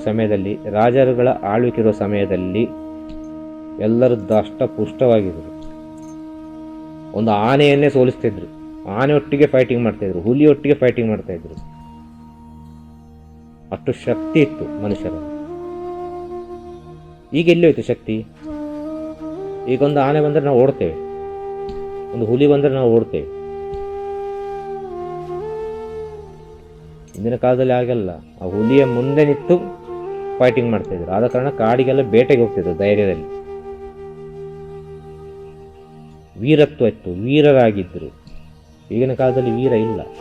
ಈಗೆಲ್ಲ ಟೆಕ್ನಾಲಜಿಯಲ್ಲೇ ಒಬ್ಬರನ್ನು ಹೇಗೆ ಹೊಡೆಯುವುದು ಅಂತ ಆಲೋಚನೆ ಮಾಡೋದು. ಒಂದು ಆನೆ ಎದರಿಂದ ಬರ್ತದ, ಒಂದೇನೋ ಒಂದು ಗನ್ನು ಬಿಡ್ತಾರೆ ಟಕ್ ಅಂತೇಳಿ, ಇಂಜೆಕ್ಷನ್. ಆನೆಯಲ್ಲಿ ಮತ್ತೆ ತಪ್ಪಿ ಬೀಳ್ತಾರೆ. ಮತ್ತು ಏನು ಬೇಕೋ ಆ ರೀತಿ ಅದನ್ನು ಕಟ್ಟಾಕಿ ಏನು ಬೇಕೋ ಅದನ್ನು ಪಳಗಿಸ್ತಾರೆ ಅಲ್ವಾ. ಹುಲಿಯನ್ನು ಕೂಡ ಅಷ್ಟೇ, ಕಾಡಿನಲ್ಲಿ ಹೋಗೋರೆಲ್ಲ ಫಾರೆಸ್ಟ್ ಆಫೀಸರೆಲ್ಲ ಇರ್ತಾರೆ. ಅದೇನೋ ಸ್ವಲ್ಪ ಉಪದ್ರ ಮಾಡ್ತಾರೆ ಅಂತ ಕೂಡಲೇ ಒಂದು ಇಂಜೆಕ್ಷನ್, ಅದೊಂದು ಗನ್ನಿನಲ್ಲಿ ಟಕ್ ಅಂತ ದೂರನೇ ಬಿಟ್ಟು ಬಿಡ್ತಾರೆ. ಎದುರು ಹೋಗೋಷ್ಟು ಧೈರ್ಯ ಇಲ್ಲ. ನಮ್ಮ ಶಕ್ತಿಯನ್ನು ನಾವು ಕಳ್ಕೊಂಡಿದ್ದೇವೆ, ನಮ್ಮ ಆತ್ಮವಿಶ್ವಾಸವನ್ನು ನಾವು ಕಳ್ಕೊಂಡಿದ್ದೇವೆ. ಅದಾದ ನಂತರ ಆ ಹುಲಿ ಹತ್ರ ಎಲ್ಲ ಹೋಗಿ ಅದನ್ನು ಕಟ್ಟಾಕಿ ತಂದು ಏನೋ ಒಂದು ಮಾಡಿ ಅದಕ್ಕೆ ಬೇಕಾದ ರೀತಿಯಲ್ಲಿ ಅದನ್ನು ಪಳಗಿಸ್ತಾರೆ. ಅದು ರಾಜರ ಕಾಲದಲ್ಲಿ ಆ ರೀತಿ ಇಲ್ಲ ಇತ್ತು. ಡೈರೆಕ್ಟಾಗಿ ಫೇಸ್ ಟು ಫೇಸ್ ಫೈಟ್ ಮಾಡ್ತಾಯಿದ್ರು. ಕಾರಣ ಏನವ್ರಿಗೆ ಆತ್ಮವಿಶ್ವಾಸ ಇತ್ತು, ನಾನು ಅದನ್ನು ಸೋಲಿಸ್ತೇನೆ, ಅದು ನನಗೆ ವಶ ಆಗ್ತದೆ ಅಂತೇಳಿ. ಭಯ ಎಂಬ ವಿಚಾರ ಭಾಳ ಕಮ್ಮಿ ಇತ್ತು, ಆತ್ಮವಿಶ್ವಾಸ ಎಂಬ ವಿಚಾರ ಭಾಳಷ್ಟು ಜಾಸ್ತಿ ಇತ್ತು, ತನ್ನಂಬಿಕೆ ಎಂಬ ವಿಚಾರ ಭಾಳಷ್ಟು ಜಾಸ್ತಿ ಇತ್ತು. ಆಗಿನ ಕಾಲದಲ್ಲಿ ಎಲ್ಲವೂ ಪರಿಶುದ್ಧವಾಗಿತ್ತು. ವೈದ್ಯ ಲೋಕದ ಪಿತಾಮಹ ಒಬ್ಬರಿದ್ದಾರೆ, ಸುಶ್ರುತ ಅಂತೇಳಿ. ಅವರಿರುವ ಕಾಲದಲ್ಲಿ ಅವರು ಪ್ಲಾಸ್ಟಿಕ್ ಸರ್ಜರಿಯನ್ನು ಮಾಡಿದ್ದಾರೆ. ಸುಶ್ರುತನ ಚರಿತ್ರೆಯನ್ನು ಓದಿದರೆ ಎಲ್ಲರಿಗೆ ಅರ್ಥ ಆಗುವುದು. ಅವರಿರುವ ಕಾಲದಲ್ಲೇ ಪ್ಲಾಸ್ಟಿಕ್ ಸರ್ಜರಿಯನ್ನು ಮಾಡಿದ್ದಾರೆ. ಹೇಗೆ ಮಾಡಿದ್ದಾರೆ? ಗಿಡಮೂಲಿಕೆಗಳ ಮೂಲಕ ಮಾಡಿದ್ದಾರೆ ಪ್ಲಾಸ್ಟಿಕ್ ಸರ್ಜರಿಯನ್ನು. ಈಗಿನಾಗೆ ಯಾವುದೇ ರೀತಿಯ ಟೆಕ್ನಾಲಜಿ ಇಲ್ಲ ಆಗ. ತನ್ನ ಅಂತರಂಗದ ಜ್ಞಾನದ ಮೂಲಕ, ತನ್ನ ಒಳಗಿರುವ ಅಂತರಂಗದ ಜ್ಞಾನದ ಮೂಲಕ ತನ್ನ ಶಕ್ತಿಯನ್ನು ತಿಳಿದುಕೊಂಡು ಹಲವಾರು ಕೊಡುಗೆಗಳನ್ನು ಕೊಟ್ಟಿದ್ದಾರೆ ಪ್ರಪಂಚಕ್ಕೆ ಅವರಿರುವ ಕಾಲದಲ್ಲಿ. ಅದು ಈಗಿನ ಪ್ರೆಸೆಂಟ್ ಸಿಚುವೇಶನಿಗೆ ಅದೆಲ್ಲ ಗ್ರಹಿಸ್ಲಿಕ್ಕೆ ಕೂಡ ಸಾಧ್ಯ ಇಲ್ಲ, ಯಾವ ರೀತಿಯಲ್ಲಿ ಟ್ರೀಟ್ಮೆಂಟ್ ಮಾಡಿದ್ರು ಅವರು ಅಂತೇಳಿ. ಈಗಿನ ಪರಿಸ್ಥಿತಿ ಹೇಳೋದು ಅಷ್ಟು ಕೆಟ್ಟು ಹೋಗಿದೆ ಅಂತೇಳಿ. ಹಿಂದಿನ ಕಾಲದ ಆಹಾರ ಭಾಳಷ್ಟು ಚೆನ್ನಾಗಿತ್ತು, ಒಳ್ಳೆ ಶಕ್ತಿಯುತವಾಗಿತ್ತು. ಅದೇ ಈಗಿನ ಕಾಲದ ಆಹಾರ ಎಲ್ಲ ಮೆಡಿಸನಿಂದ ಆಗ್ತದೆ. ಏನೋ ಊಟ ಮಾಡ್ತೇವೆ, ಇದನ್ನೆಲ್ಲ ಊಟ ಮಾಡಿದರೆ ಮತ್ತೆ ಮನಸ್ಥಿತಿ ಎಲ್ಲಿ ಸರಿ ಬರ್ತದೆ, ಶಕ್ತಿ ಎಲ್ಲಿಂದ ಬರ್ತದೆ ನಮಗೆ? ಈ ಗಿಡಮೂಲಿಕೆಗಳ ಔಷಧಗಳೆಲ್ಲ ಎಲ್ಲಿ ನಮ್ಮ ದೇಹಕ್ಕೆ ಹೊಂದಾಣಿಕೆ ಆಗ್ತದೆ? ಸಕ್ಕರೆ, ಹಾಲು ಬಹಳ ಡೇಂಜರ್. ನಮ್ಮ ಮನೆ ಅಂತೇಳಿ ಮಹತ್ವ ಬೇಕು. ಮನೆ ದೇವಸ್ಥಾನಕ್ಕಿಂತಲೂ ಪವಿತ್ರವಾದ ವಿಚಾರ ಮನೆ. ಹಿಂದಿನ ಕಾಲದಲ್ಲಿ ಎಷ್ಟು ಕಷ್ಟಪಡ್ತಾ ಇದ್ರು, ಆದರೆ ಆರೋಗ್ಯ ಸಮಸ್ಯೆ ಇಲ್ಲ ಆಯಿತು. ಈಗಿನ ಕಾಲದಲ್ಲಿ ಕಷ್ಟಪಡದೆ ಅದೆಷ್ಟೋ ರೀತಿಯಲ್ಲಿ ಬೇರೆ ಬೇರೆ ರೀತಿಯಲ್ಲಿ ಬೇಕಾದಷ್ಟು ಸಂಪಾದನೆ ಮಾಡ್ತಾರೆ, ಆದರೆ ಆರೋಗ್ಯ ಸಮಸ್ಯೆ ಬಹಳಷ್ಟಾಗಿದೆ. ಎಲ್ಲ ನಮ್ಮ ಪೂಜೆ ಪುನಸ್ಕಾರಗಳು ಹೇಳಿದಂಥ ವಿಚಾರವೇ. ಈಗ ಪ್ರತಿಯೊಬ್ಬರನ್ನು ಪಾಲಿಸ್ತಾ ಇದ್ದಾರಲ್ವ, ಆಸೆ, ಹಣದ ಮೇಲೆ ಆಸೆ. ಯಾರಿಗೆ ಬೇಕಾಗಿ ಆಸೆ ಪಡಬೇಕು, ಯಾವುದಕ್ಕೆ ಬೇಕು ಹಣ ಸಂಪಾದನೆ ಮಾಡಬೇಕು. ಹಣ ಸಂಪಾದನೆ ಮಾಡಿ ಏನು ಮಾಡೋದು? ಕೊನೆಗೆ ತಗೊಂಡು ಹೋಗ್ತೇವೆ ನಾವು. ಭಗವಂತ ನಮಗೆ ಹೇಳಿ ಕೊಡ್ತಾ ಇದ್ದಾನೆ ಇಂಡೈರೆಕ್ಟ್ ಆಗಿ.